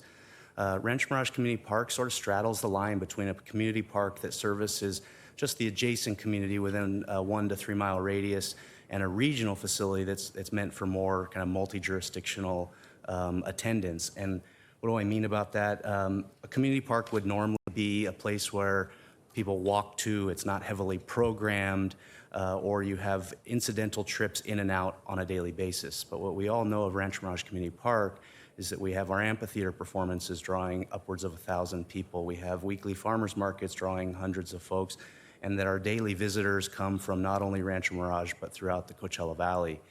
And this drives an interesting anomaly in that the parking provided is consistent with a community park, and during some of these performances, we find ourselves lacking significantly. So to address this appropriately, staff has been working for the last several years on acquiring properties in the effect of about just under 3 acres that can pave the way for 152 additional parking spaces, of which we have 8 electric vehicle charging stations and 12 handicap parking stalls. We'll be adding sidewalk, safety lighting, updated landscaping, and plenty of conduit running in every different direction to make sure that we're solar ready in the future. But more importantly, we're also taking a look at pedestrian safety in the area, and at the intersection of San Jacinto and Button, we're going to be implementing or proposed as an always stop control, high visibility crosswalks with in-ground pedestrian activated lighting, and advanced signage for vehicles that warn that there's pedestrians in the area. So the public bidding process concluded last Thursday, a week ago today. Initially, we had 5 bids submitted. The low bidder was just under $3 million. Just Tuesday of this week, however, we were notified by that low bidder of their formal intent to withdraw their bid, which they are provided a process to do under Public Contract Code if you do so within 5 business days. The city is permitted to accept that consent and award to the next lowest responsive bidder, which the matrix on the screen indicates what the net result would be after the original low bidder was removed from the process. Now, I wanted to point out real quick that the apparent low bidder at this point is Universal Construction and Engineering. This is a company out of Palm Desert, California that we have worked with in the past, and their bid price amount is almost at parity with the engineer's 100% estimate that was produced on June 12th of this year. So when we did receive the initial 5 bids, there was a little bit of concern that the low was under, and the mistakes that they noted they made are appearing to be correct. So at this point, because we sent out a supplemental staff report late yesterday afternoon memorializing all of these requested changes, I wanted to reiterate, if there is a motion to be made by this council on this project, that we use the 3 recommendations found in the supplemental staff report. That is to find the project exempt from CEQA, that we consent to the withdrawal from asphalt, fabric, and engineering, and that we approve the construction agreement with Universal Construction and Engineering. And that supplemental is included in your packet digitally. So with that, I believe I'm concluded with my staff report. I'd be happy to answer any questions that the council may have on this. Thank you. Great, thank you. Are there any public comments? I did not receive any speaker cards. Is there anyone who would, in the audience, who would like to speak on item 7A? Okay, please step up and state your name. Thank you. I didn't think you could see me. Awesome. Brad Anderson, City of Rancho Mirage. I have it circled, but I must have not submitted a card. Sorry about that. A couple concerns. My concern is the agenda, and you did get the 15th. I believe the other company pulled out of this process. And now the city is on the hook for the next lowest bidder, which is roughly $700,000 more, correct? I think maybe we should table this for the next meeting, just because of the, yes, you have a supplemental, but I didn't find out about it till today coming in the meeting, and it's listed on my agenda for the old company, so I would think it would be best issues of the city and the residents to postpone this until proper notice can be given. That's my concern. Other than, I'm going to go into transparency. My concern, because I found out that the city was buying this land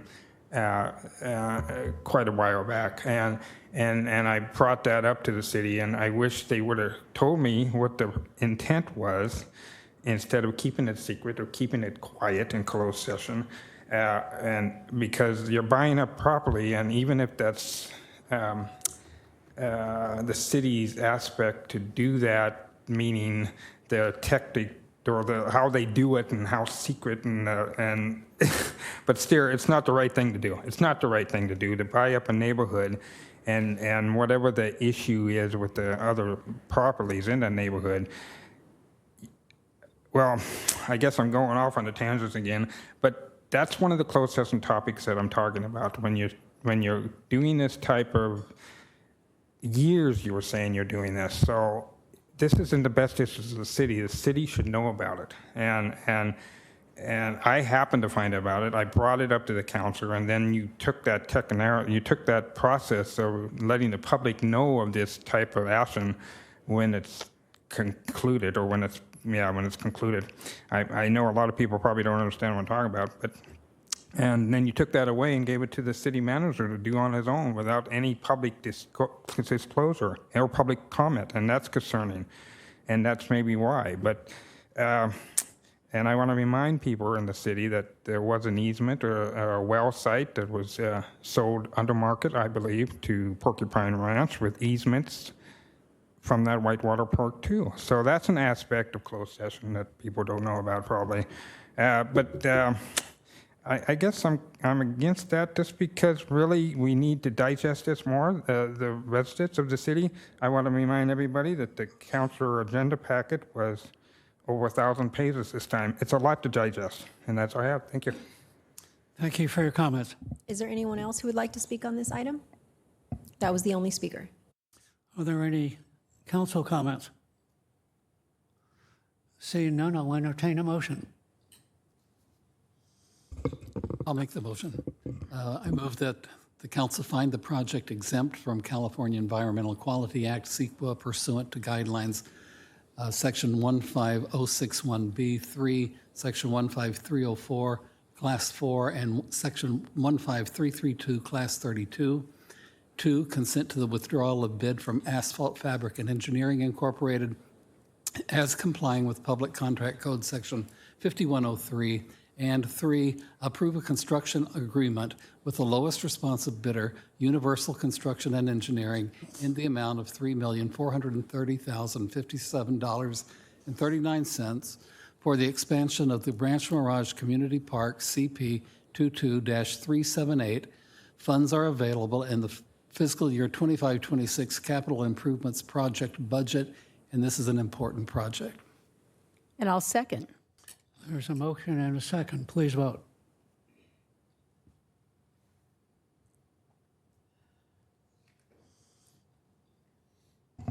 Mayor, could you try yours one more time? You may have to touch your screen to get that to show up. There you go. Thank you. Motion carries 5-0. Thank you. The next item will be the Riverside County Sheriff's Service Contract Amendment. Tyler Folks, Senior Management Analyst. Tyler, welcome. Thank you, Mayor. Good afternoon, Mayor and members of the City Council. Today, I'm presenting a recommended amendment to our existing Sheriff Services contract with the County of Riverside. This amendment proposes 2 key changes. First, we're recommending reallocating 1 daytime patrol unit to add 2 additional deputies to form a problem-oriented policing POP team. Second, we're proposing the addition of a shared motor sergeant position, cost-shared equally with Indian Wells.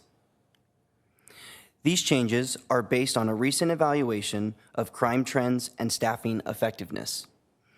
The 2 added POP deputies will enhance our proactive response in combating burglaries, thefts, vehicle-related crimes, and other property offenses, as well as addressing broader community policing goals and emerging public safety concerns, while the motor sergeant position will improve traffic enforcement and supervision.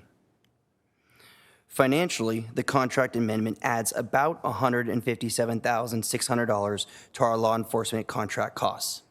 However, with a 50% reimbursement from Indian Wells for the motor sergeant position, we expect a net contract savings of just under $15,000 annually.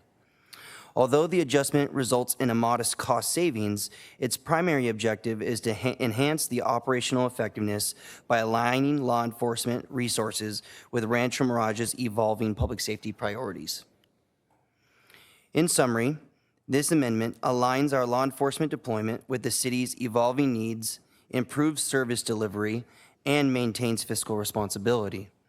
To provide further context for these recommendations, Lieutenant Turnus from the Sheriff's Department will now present the city's recent crime data, which emphasizes the reasoning behind these changes and highlights the strong progress made by our law enforcement team.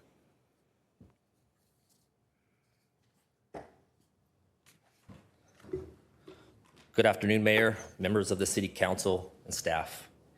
I would like to present a few slides describing our efforts to decrease crime in the city. Based on this chart, the vast majority of offenses in the city are property crimes, namely burglaries, thefts, including auto theft. Non-property crimes, including violent offenses and drug-related incidents, make up a small percentage of our daily calls for service. Since implementing our current law enforcement strategies and the close working relationship between the City of Rancho Mirage and the Sheriff's Office, we've seen a steady and measurable drop in crime rates. On this slide, you will find 2 tables, one presenting 5 years of property crime data and the other offering a quarterly comparison for the first quarter of 2025. As shown in the tables, the city has seen significant reductions in property crimes, including burglaries, thefts, and auto thefts from 2021 through 2024, with early 2025 data confirming that this downward trend is continuing. From 2021 to 2024, the city experienced a 45% decrease in total property crimes. Comparing January through May of 2025 to the same period in 2024, we've seen a further 39% reduction. This sustained decline is largely due to our proactive policing strategies and strategic investments in technology, such as the deployment of the automated license plate reader, our ALPR cameras.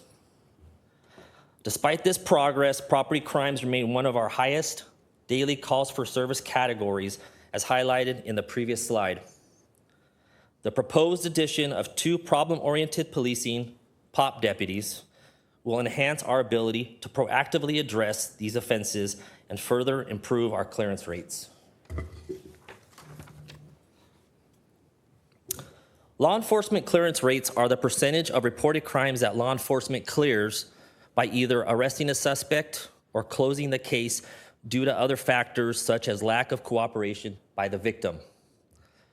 In 2023, Rancho Mirage law enforcement achieved a 57% clearance rate for property crimes, significantly surpassing the national average of 12.1% reported by the Pew Research Center for 2022.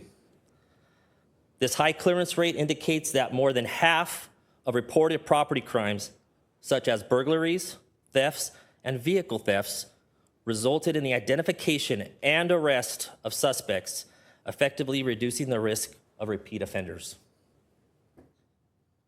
It is our #1 priority keeping this great city safe for our residents and for our visitors. Thank you for allowing me to speak today. I will be available for any questions at the end of our presentation. Thank you, Lieutenant Turnus. Based on the data and analysis presented, staff recommends that the City Council approve the Third Amendment to the Agreement for Law Enforcement Services between the City of Rancho Mirage and the County of Riverside. As outlined in the staff report and today's presentation, this amendment would reallocate 1 daytime patrol unit to add 2 additional deputies, forming a problem-oriented policing team and a shared motor sergeant position to be cost-shared equally with the City of Indian Wells. This concludes our presentation. Staff are available to answer any questions you may have. Thank you, Tyler. Excellent presentation. Thank you, Lieutenant. Thank you. As always, for being here. You know, we just can't say enough about the job you do. We're just so pleased.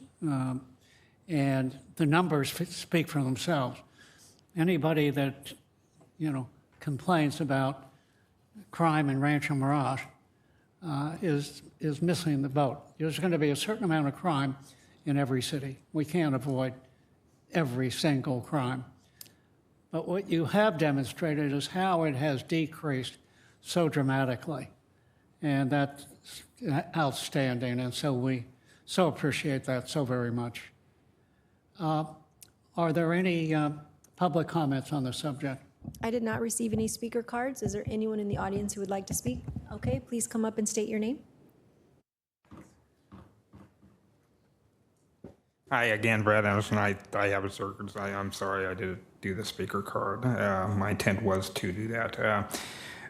I have no issues at all with this. I don't even know why it's on this agenda. If there is a modest savings of $15,000, which I think is not modest, I think $15,000 is a lot of money. That's to me. And as far as Mr. Downs' previous comments concerning other speakers that speak about law enforcement activities, I see them often, and in my neighborhood, and just walking on Highway 111, as I do quite often now. As far as crime goes, I think most cities can probably say that crime has reduced since the homeless population has receded a little bit. Not that that's the main driver, but I think everything's looking good. I have no complaints about this at all, except last time I came, I did mention that I found mail on my way over to the council meeting, and I did again today in the wash. And so that's a concern. Nothing, like the mayor said, that there's going to be certain aspects of crime, and this is one of them, unsecured mail, I guess, maybe unsecured. But I'm going to give it to the clerk, and hopefully she can dispose of it or give it, network it to its original owner. Thank you. Thank you for your comments. Is there anyone else who would like to speak? Okay, thank you. Please come up and state your name.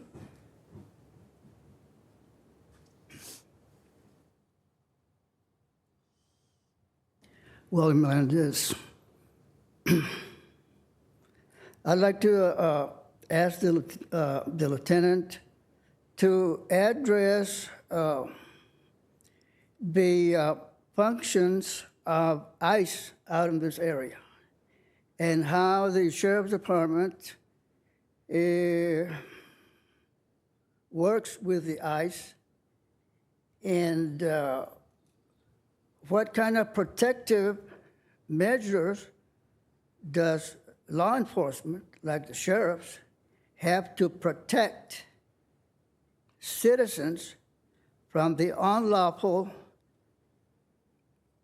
things that ICE is making by order of Trump?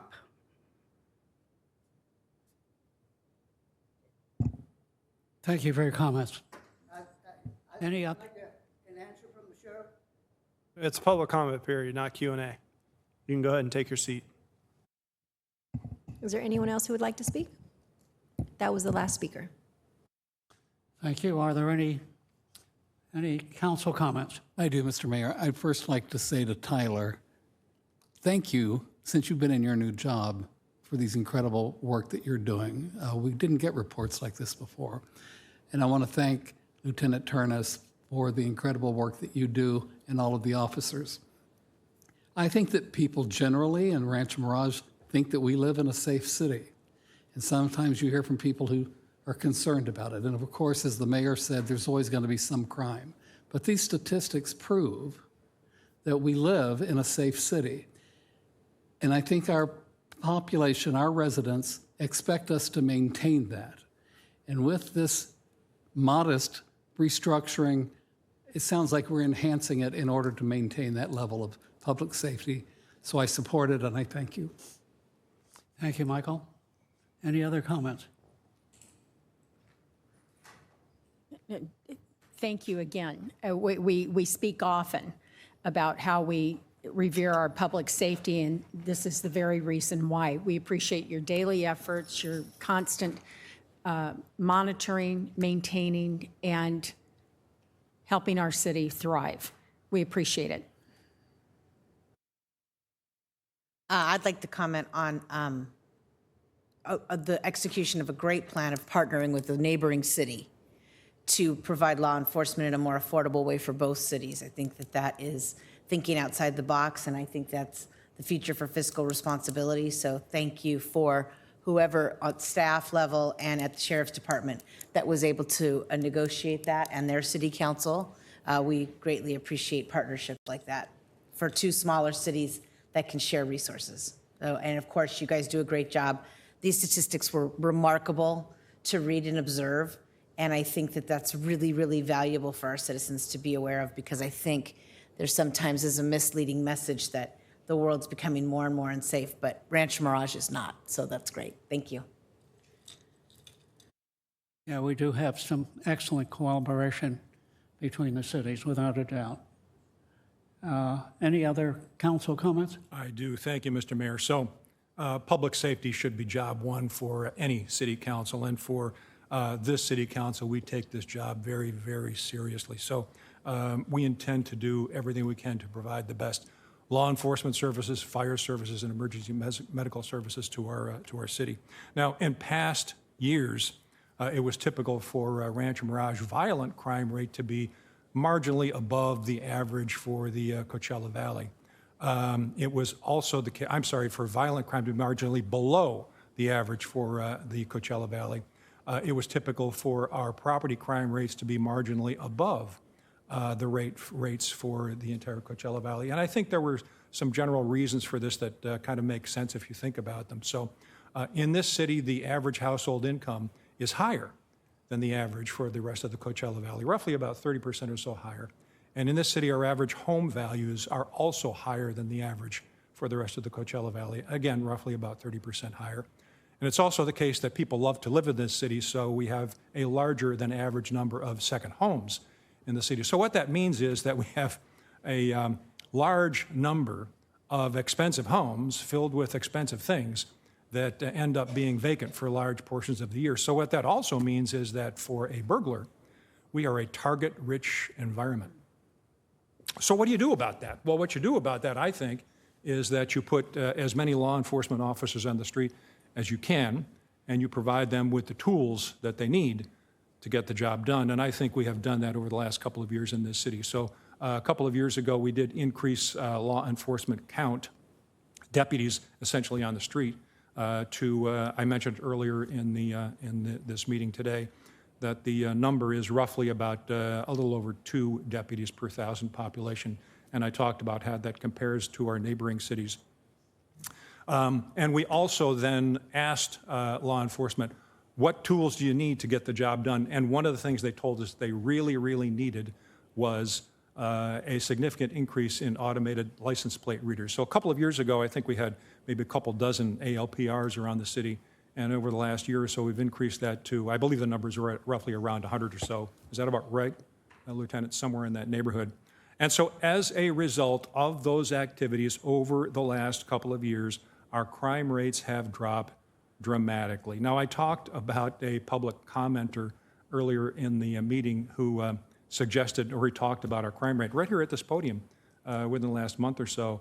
He said that the crime rate in this city has increased about 19% over the past year. Well, it has not.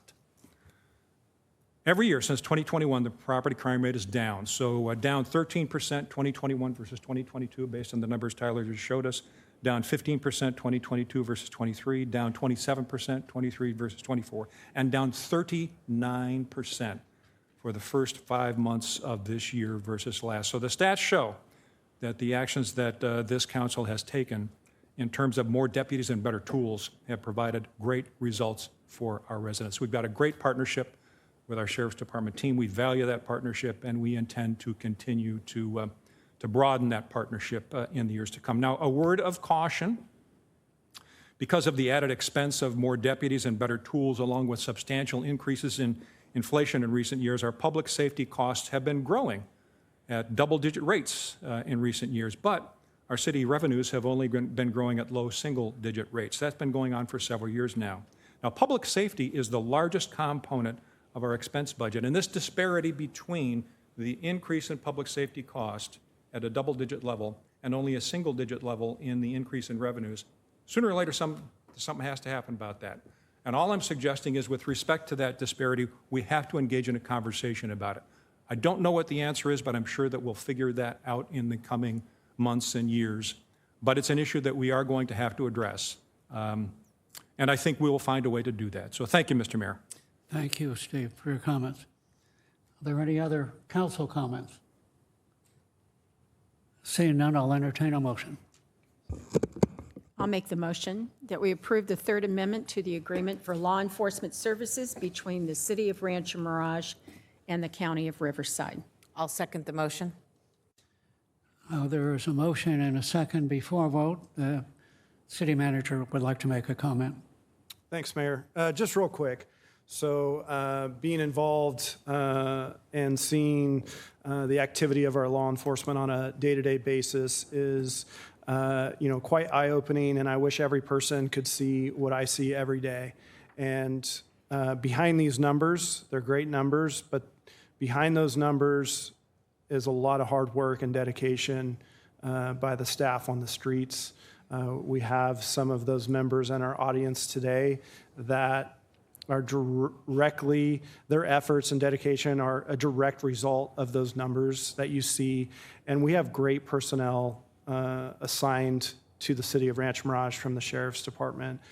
They are extremely dedicated, they care about the people in this city, and they work very hard, very abstract hours most of the time, chasing down leads, trying to be proactive in what they do and responding to the issues within our community. So I just wanted to take a second to acknowledge the hard work and dedication behind those numbers and what we see every day. So thank you guys.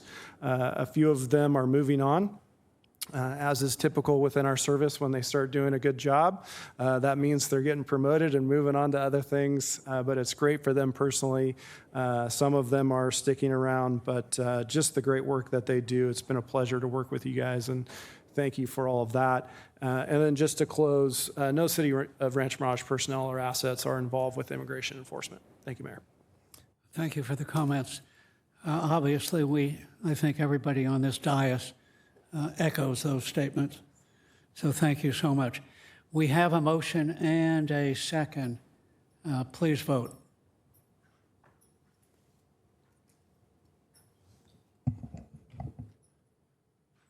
Motion carries 5-0. Thank you. Congratulations. The next item will be the Shop Local Rancho Mirage gift card program, and that's going to be discussed by Gabe Cotting, our Director of Marketing. Thank you, Mr. Mayor, members of the council. So now that we've talked public safety, let's talk economic development and how we're going to pay for it. So staff is excited here to present and recommend an implementation of another limited bonus campaign. If you remember, we just got done doing one for Restaurant Week, which was wildly successful, and you all saw the stats on that. So what we'd like to do is align one with Taste of Summer that kicks off next week. This would be our third bonus installment. So as you know, Taste of Summer is an annual city-sponsored event held in partnership with the Rancho Mirage Chamber of Commerce. This program is designed to stimulate the local dining and support nonprofits during slower summer months. Guests purchase a $10 wristband sold directly by over 35 local nonprofits, and in return, they gain access to special deals at over 30 participating Rancho Mirage restaurants. The nonprofits get to keep 100% of those proceeds, creating an economic win for both our small businesses and our local charitable organizations. And this program has ran for many, many years with this kind of same format. However, what didn't happen last year is we didn't have a Shop Local campaign or the ability to create a campaign bonus. So what we're suggesting, what staff is suggesting, to complement this, we're proposing the allocation of a $25,000 bonus that would existing Shop Local that would come from our community economic development budget for this campaign. Specifically, we're requesting the same type of bonus we've done with the previous two, 50% match incentive on gift card purchases, meaning for every $100 purchased, you would get $50 in bonus money to spend at participating restaurants. This model has already proved successful. Our holiday bonus campaign late last year resulted in over 1,300 cards being issued, totaling $150,000 in spending, all here in Rancho Mirage.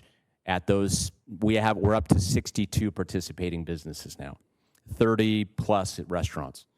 The second campaign that was just about a month ago, tied to the Visit Greater Palm Springs Restaurant Week, this program had 330 cards and issued over about $51,000 in spending, and 75% of that redemption goes to restaurants.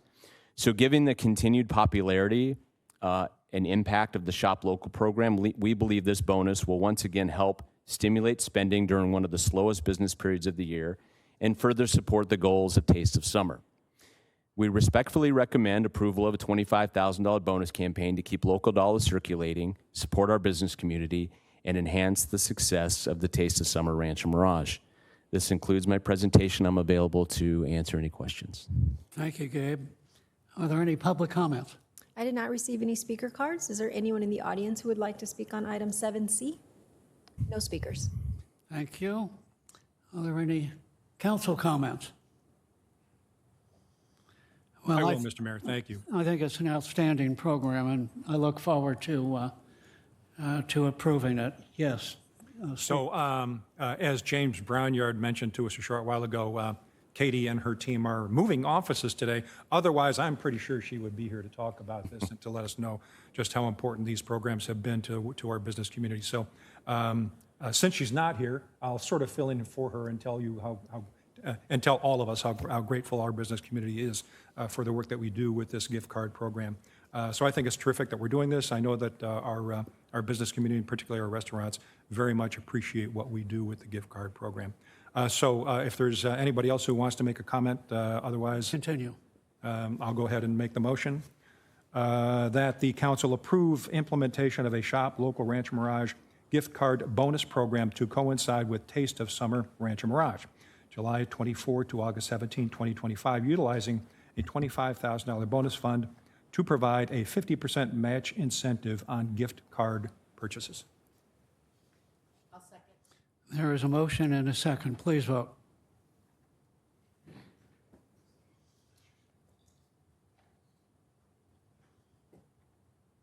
Motion carries 5-0. Great, congratulations. Gabe, you're still up, and this has to do with the Economic Development Shop Local Resort Partnership Program. I'm back with one more creative ways on how to spend this economic development budget money. So first of all, I've been here, if I can take a minute, I've been here about 6 years. My father-in-law and my mother-in-law watch this meeting religiously, and I don't think in 6 years I've ever given them a shout out. So Jim and Geraldine, he always likes to break down game film. And so as I was presenting the previous one, I imagined him going, hey, Gabe, let's talk about that Shop Local program. So I just realized I've never given him a shout out. So Jim, Geraldine, thanks for your support and watching. How to get love at home. Yep. Exactly. What's for dinner? Okay. So one thing I appreciate mostly about our city manager is we'll go into a meeting and he's very, as most of you have known that work with him, is very results oriented.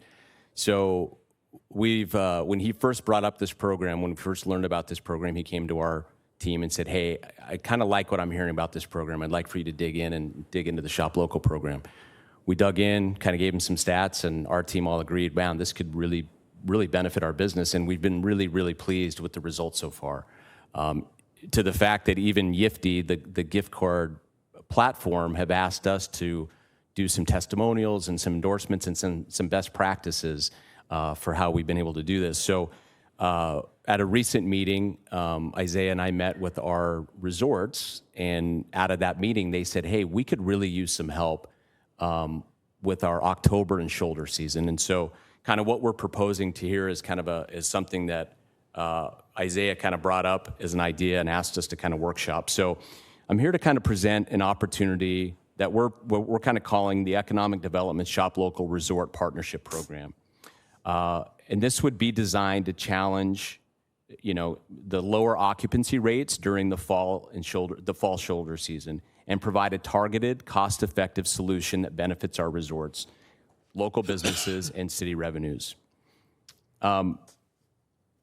Occupancy support, occupancy historically in our peak season reaches 70 to 80%.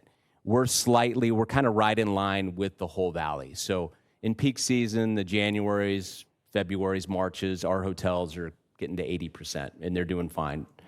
But those can reach as low as 49% in September and October. And those are really the pivotal months, because if the weather's decent, if there's events, if there's things like that, if they have a little bit of incentive, they can really move the needle there.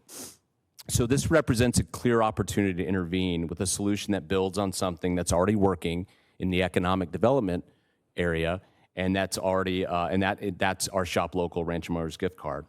This proposed pilot program would take $65,000 from the economic development budget and allocate that towards this pilot program with our resorts.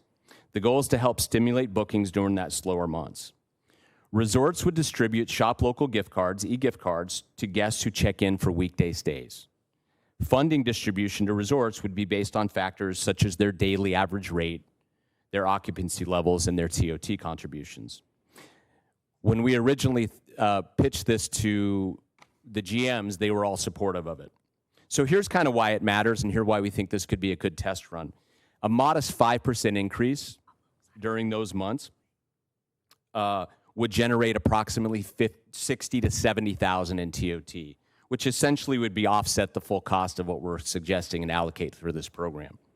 Importantly, these gift cards can only be used in our community. So all those incentive dollars stay exactly in our community. They don't go out anywhere. And it's important to note that our resorts are already part of this program. So their spas, their dining establishments, their golf courses, if applicable, are all cost centers in these. So those cards can not only be used at their resorts, but they can be used at 60 other businesses across our community, including restaurants. So if you're staying here for 3-4 days and you don't want to eat in the restaurant another time, go enjoy another 30 restaurants in our valley and get the whole Rancho Mirage experience. This supports small businesses, enriches the guest experience, and helps strengthen our local economy heading into the fall. If successful, this program could become a model for future initiatives, potentially even including a city matching incentive or expanding participation. It also provides valuable performance data to help us shape future seasonal strategies in collaboration with the hospitality sector. Our recommendation is that there'd be approval here today to implement a shop local resort partnership program with $65,000 funding allocation. We believe it's a smart strategic investment and strengthens our tourism economy and supports the broader business sector. With the tourism, with TOT being one of our largest revenue streams, right now we don't have a tie between our shop local program and our resorts. So we would love to kind of test this concept that we think we could make work. And it's also important to note, this isn't all front-loaded. If it's not successful, even in the short term, if it's successful, you keep adding those funds to it. If it's not, you can quickly pivot, and it gives the resorts the opportunity to have a customized program that's specific to their business needs. So if they know a sunny weekend's coming up, they have low occupancy, they want to create a deal, they have access to these cards and can move on that on a dime. They don't have to go through all this corporate red tape to create some type of incentive program. So that concludes my presentation. I'm happy to answer any questions, and thank you for allowing me to present. I did not receive any speaker cards on this item. Is there anyone in the audience who would like to speak on item 7D? No speakers. Mayor, you need to reset your screens. So before, now that public comments close on this item, before we go to council discussion, can you call a 5-minute recess so we can reset your screen? All right. We will have a 5-minute recess now. Thank you.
Okay.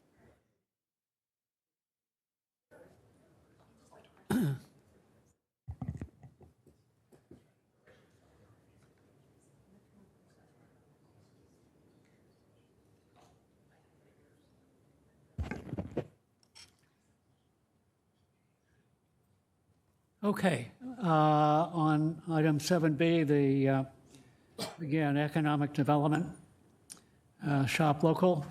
Is there any additional discussion?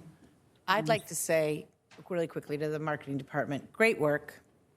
And I really love this program. I think it's easy. I think the citizens enjoy it. I think the businesses enjoy it. It's great when they're not complex and it works. So thank you for your creativity. Thank you to your staff and all the city staff that implements the programs. I think it's perfectly in line with who we are as a city and how we're going to build business. So I just want to applaud you again for your creativity and the opportunity to get to do this program. And my dad watches, so I'll just say hi, Dad. Everybody's covering the home base. Yeah. The nice thing about this program, of course, is the fact that it's on a shoulder season. You know, it's a time that is just really challenging as far as traffic is concerned. So I think that's the unique part of it, and that's what makes it so valuable. Any additional comments? I do. I've got a question, if I may, Mr. Mayor. So help me again understand where the funds will be spent. So it'll be specifically aimed at our resorts. Yeah, correct. So we would sit down with primarily our Ritz-Carlton, our Omni, and our Westin properties, and based upon their TOT, based upon, so let's say the Westin has 50% occupancy in September, and Omni has 55. We would create a value proposition based upon their rate, because Ritz and Westin aren't going to have the same rate in September, October. Is it specifically aimed, though, at room? Correct. Yeah, so it's Okay, an that's what I wanted. incentive for somebody to book a stay. Yeah.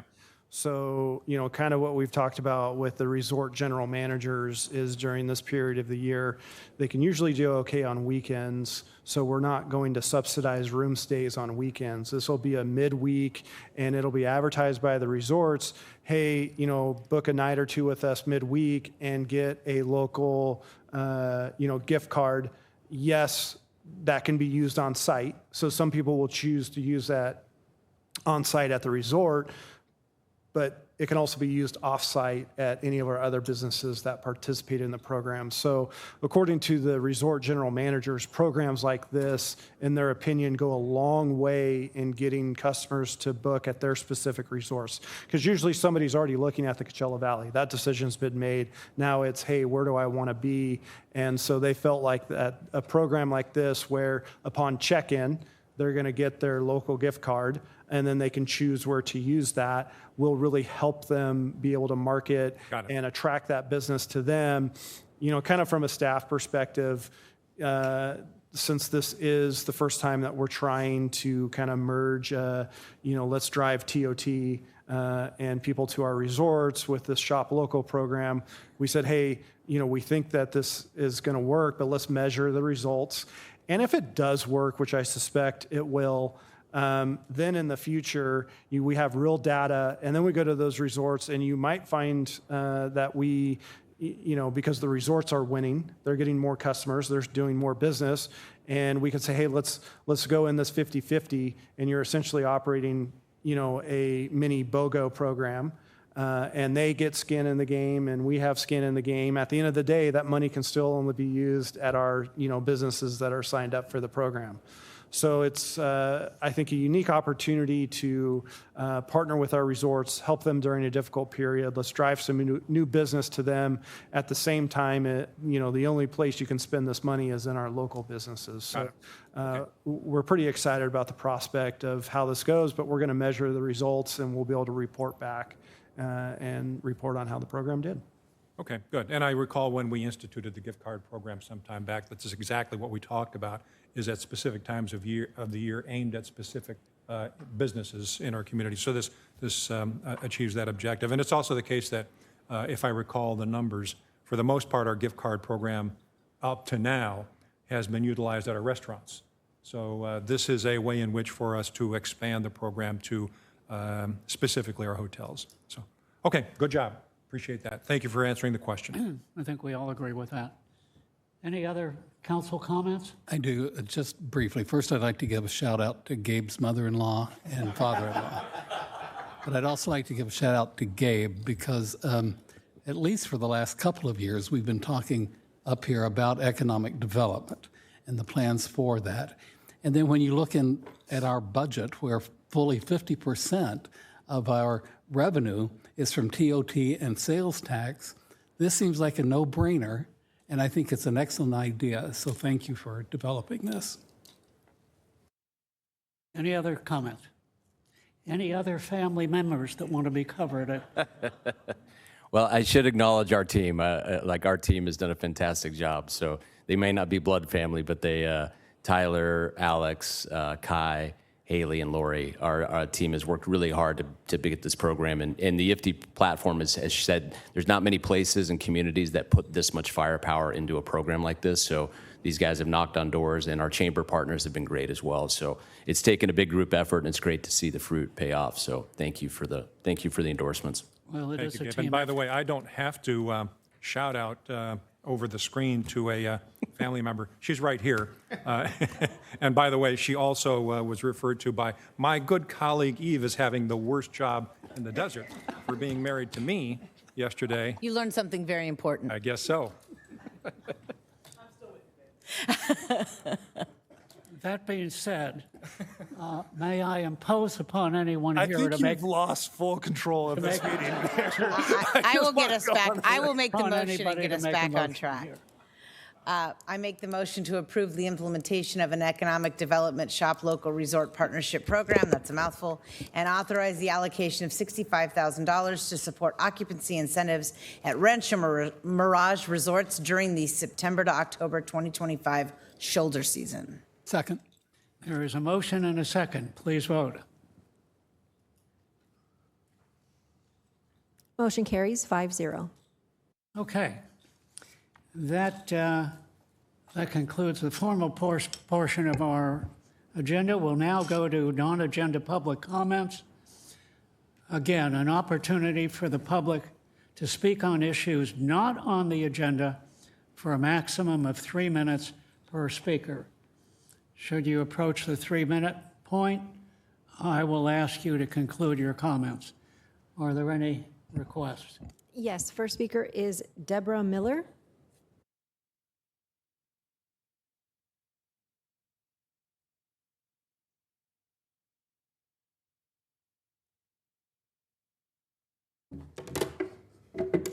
Good afternoon, Mayor, council members, and other members of the City Council meeting.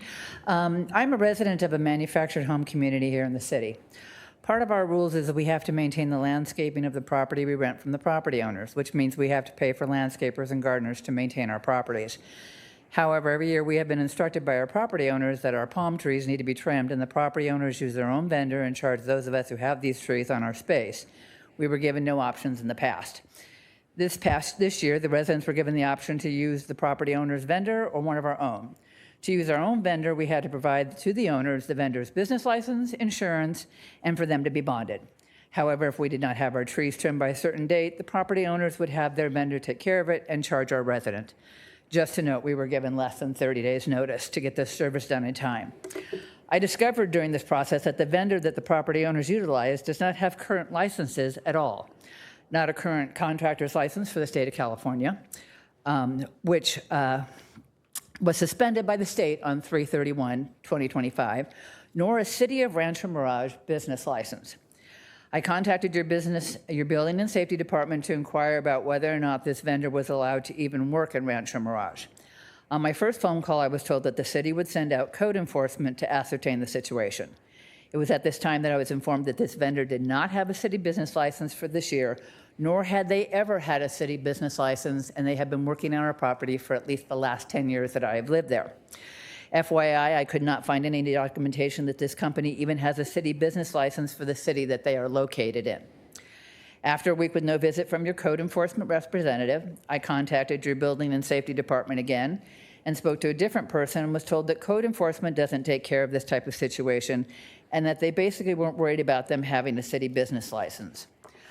I looked over your requirements to obtain a city business license on your website, but it's unclear as to what is required of vendors who have no physical address in the city. In other words, their physical address is in another city in the valley. So here are my concerns. Outside vendors. What documentation do they require to perform services in Rancho Mirage? If they do not have this documentation, what is the city's responsibility to its residents to ensure that they are dealing with a reputable company? And what actions can a resident like myself take when confronted with a non-licensed vendor? Just a note, the city of Rancho Mirage has more gated communities than non-HOA residences, which means that we are at the mercy of our property owners and HOAs as to whom they hire to take care of our properties. Something to think about. Thank you very much. I also have a copy if the board, the city council would like a copy. If you would leave it with the city clerk, that'd be I great. shall. Great, thank you for your comments. Thank you for coming and waiting as long as you did today. Not a problem. Kimberly McKinney?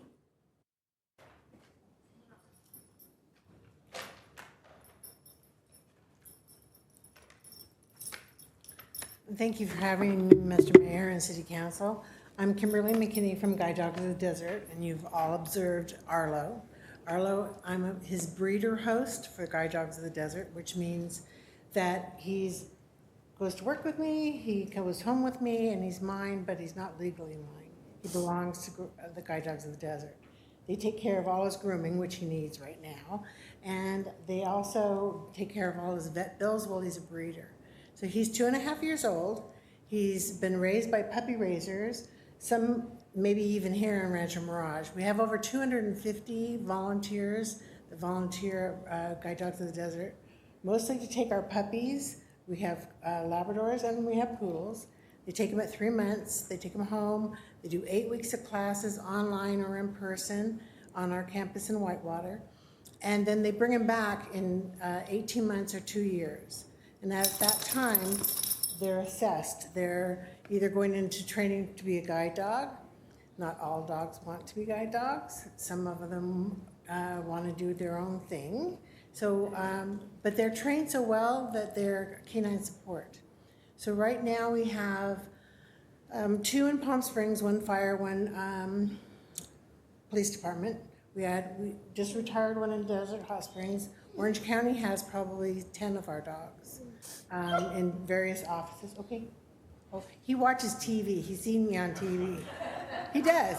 That's what he's looking at the screen. So what I want to thank the city for all the volunteers that have been helping us out.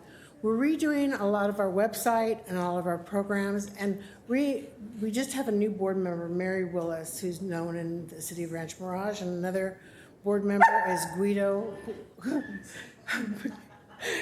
Portante, General. And so they're both Rancho Mirage residents, but we, just really quick, we're looking for volunteers. We're gonna need 17 breeder hosts, poodles and Labradors this year.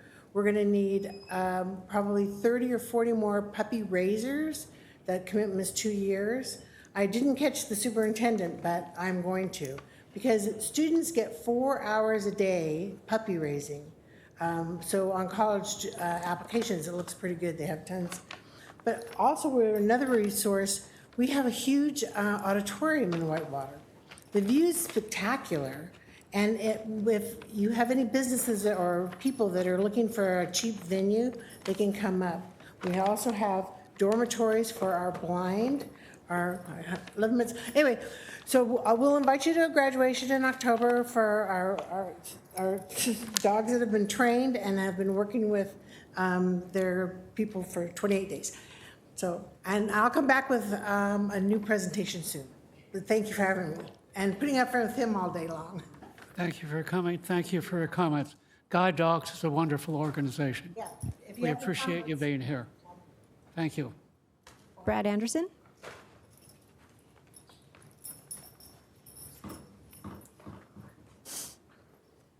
Good afternoon, Brad Anderson, City of Rancho Mirage. This is non-agenda public comments. I'd like to speak concerning Councilmember Downs' comments earlier. and some of my own. I guess I want to just point out that non-agenda public comments was moved from the beginning of the meeting, which it has been from the beginning of the city to towards the end of the meeting now. And council comments stayed the same. The reason I'm bringing that up is because that was my belief, a conspired upon issue. The city manager, well, I really don't know who decided to do this, but I feel it was conspired upon by all the council members in some aspect to do that, and that's to quiet critics like myself of the city politics, of city council actions and politics.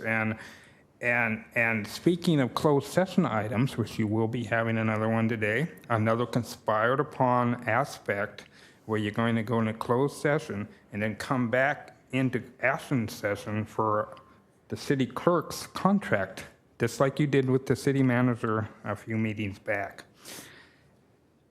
This is the aspect that I'm talking about. When I talk about closed session, I brought up a log book, a minute book, which is common in California that city councils fill out and actually approve at the meetings, at the next meetings. That was just a suggestion, and I think you should do it because of transparency of the city, the lack of, and that's and having a emergency staff person like a fire chief or police chief is another aspect I thought would be beneficial for the city residents, for transparency, and not just transparency, but I have no faith in our city attorney's office right now.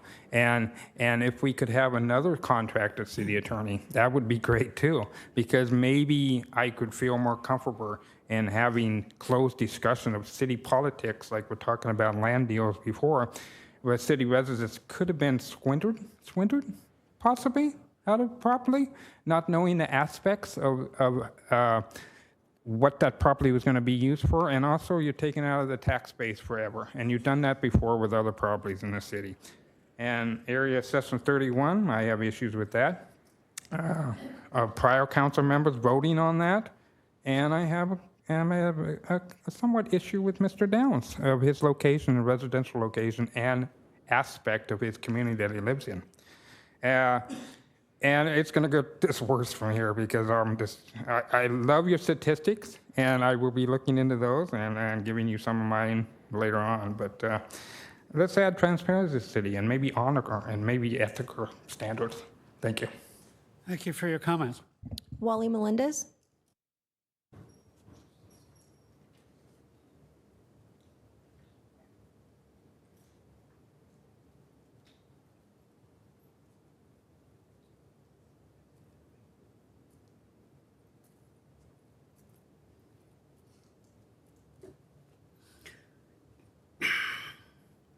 Good afternoon, everybody. RMU, Rancho Mirage University. Why? So that people in this area can learn about climate change, global warming, non-fossil fuel vehicles,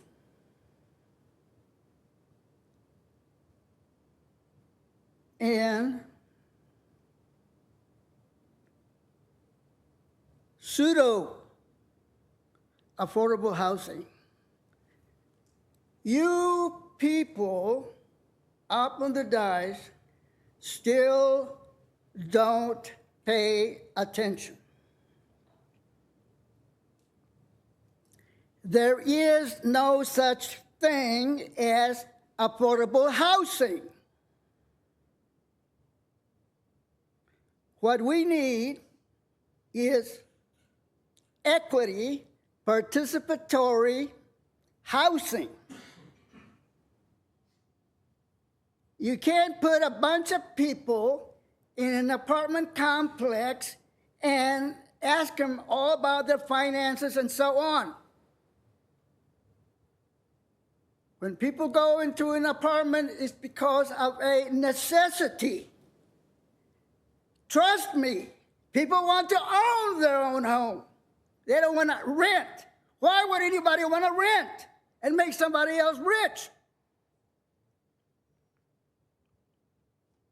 So the city, all you real estate people that know so much, ought to get together, you the government, ought together with private industry and come up with a plan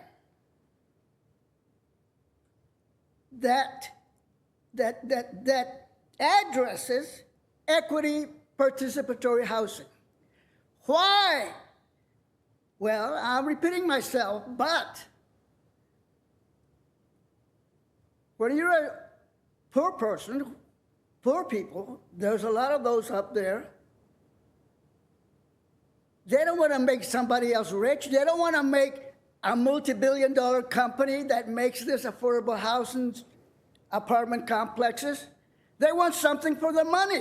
They may get their money from Social Security. They may get their money from the VA. They may get their money from the union. And lastly, all this workforce housing that they want to put up, workforce housing, is that going to be union or non-union? Thank you for your comments. That was the last speaker card. Is there anyone else in the audience who would like to speak on something not on today's agenda? That was the last speaker. Okay, that concludes the non-agenda public comments. We are going to be recessing into closed session shortly. I'll ask our city attorney to review the agenda. Thank you, Mayor. Before I do, I just want to jump on the bandwagon and give a shout out to Eve's dad, who owes me a rematch on the golf course. But we will be convening in a closed session for the two items listed before you.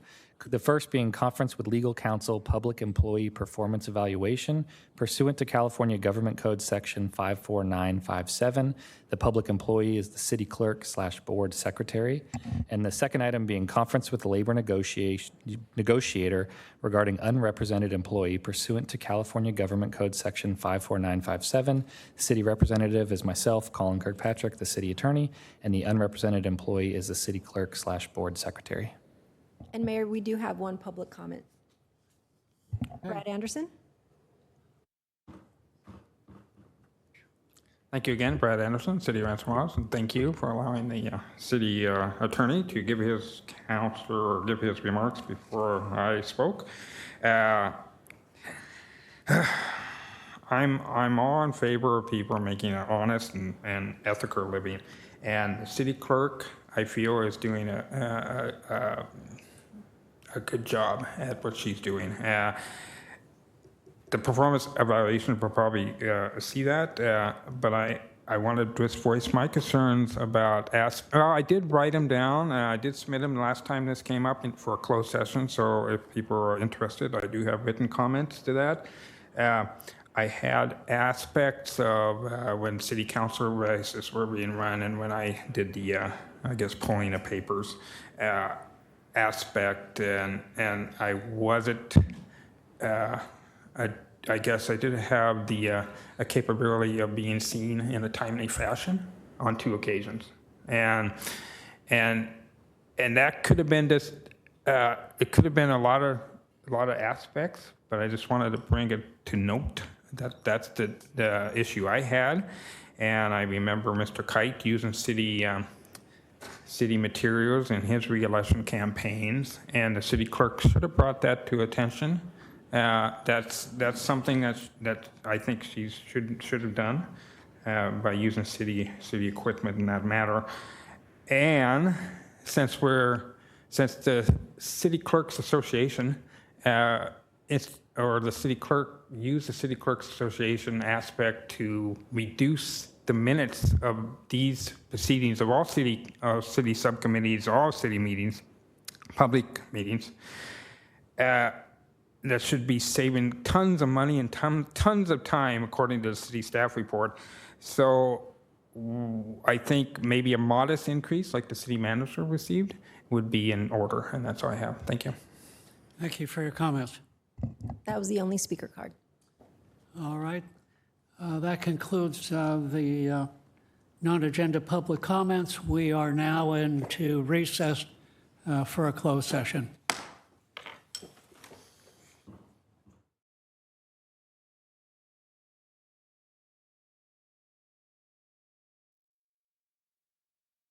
Okay, the meeting is back in order. I will ask the council to review any activities that took place during the closed session.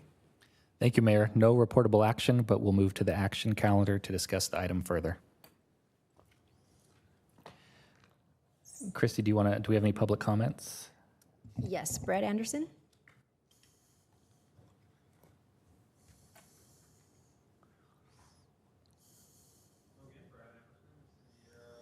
City of Rancho Mirage, Brad Anderson.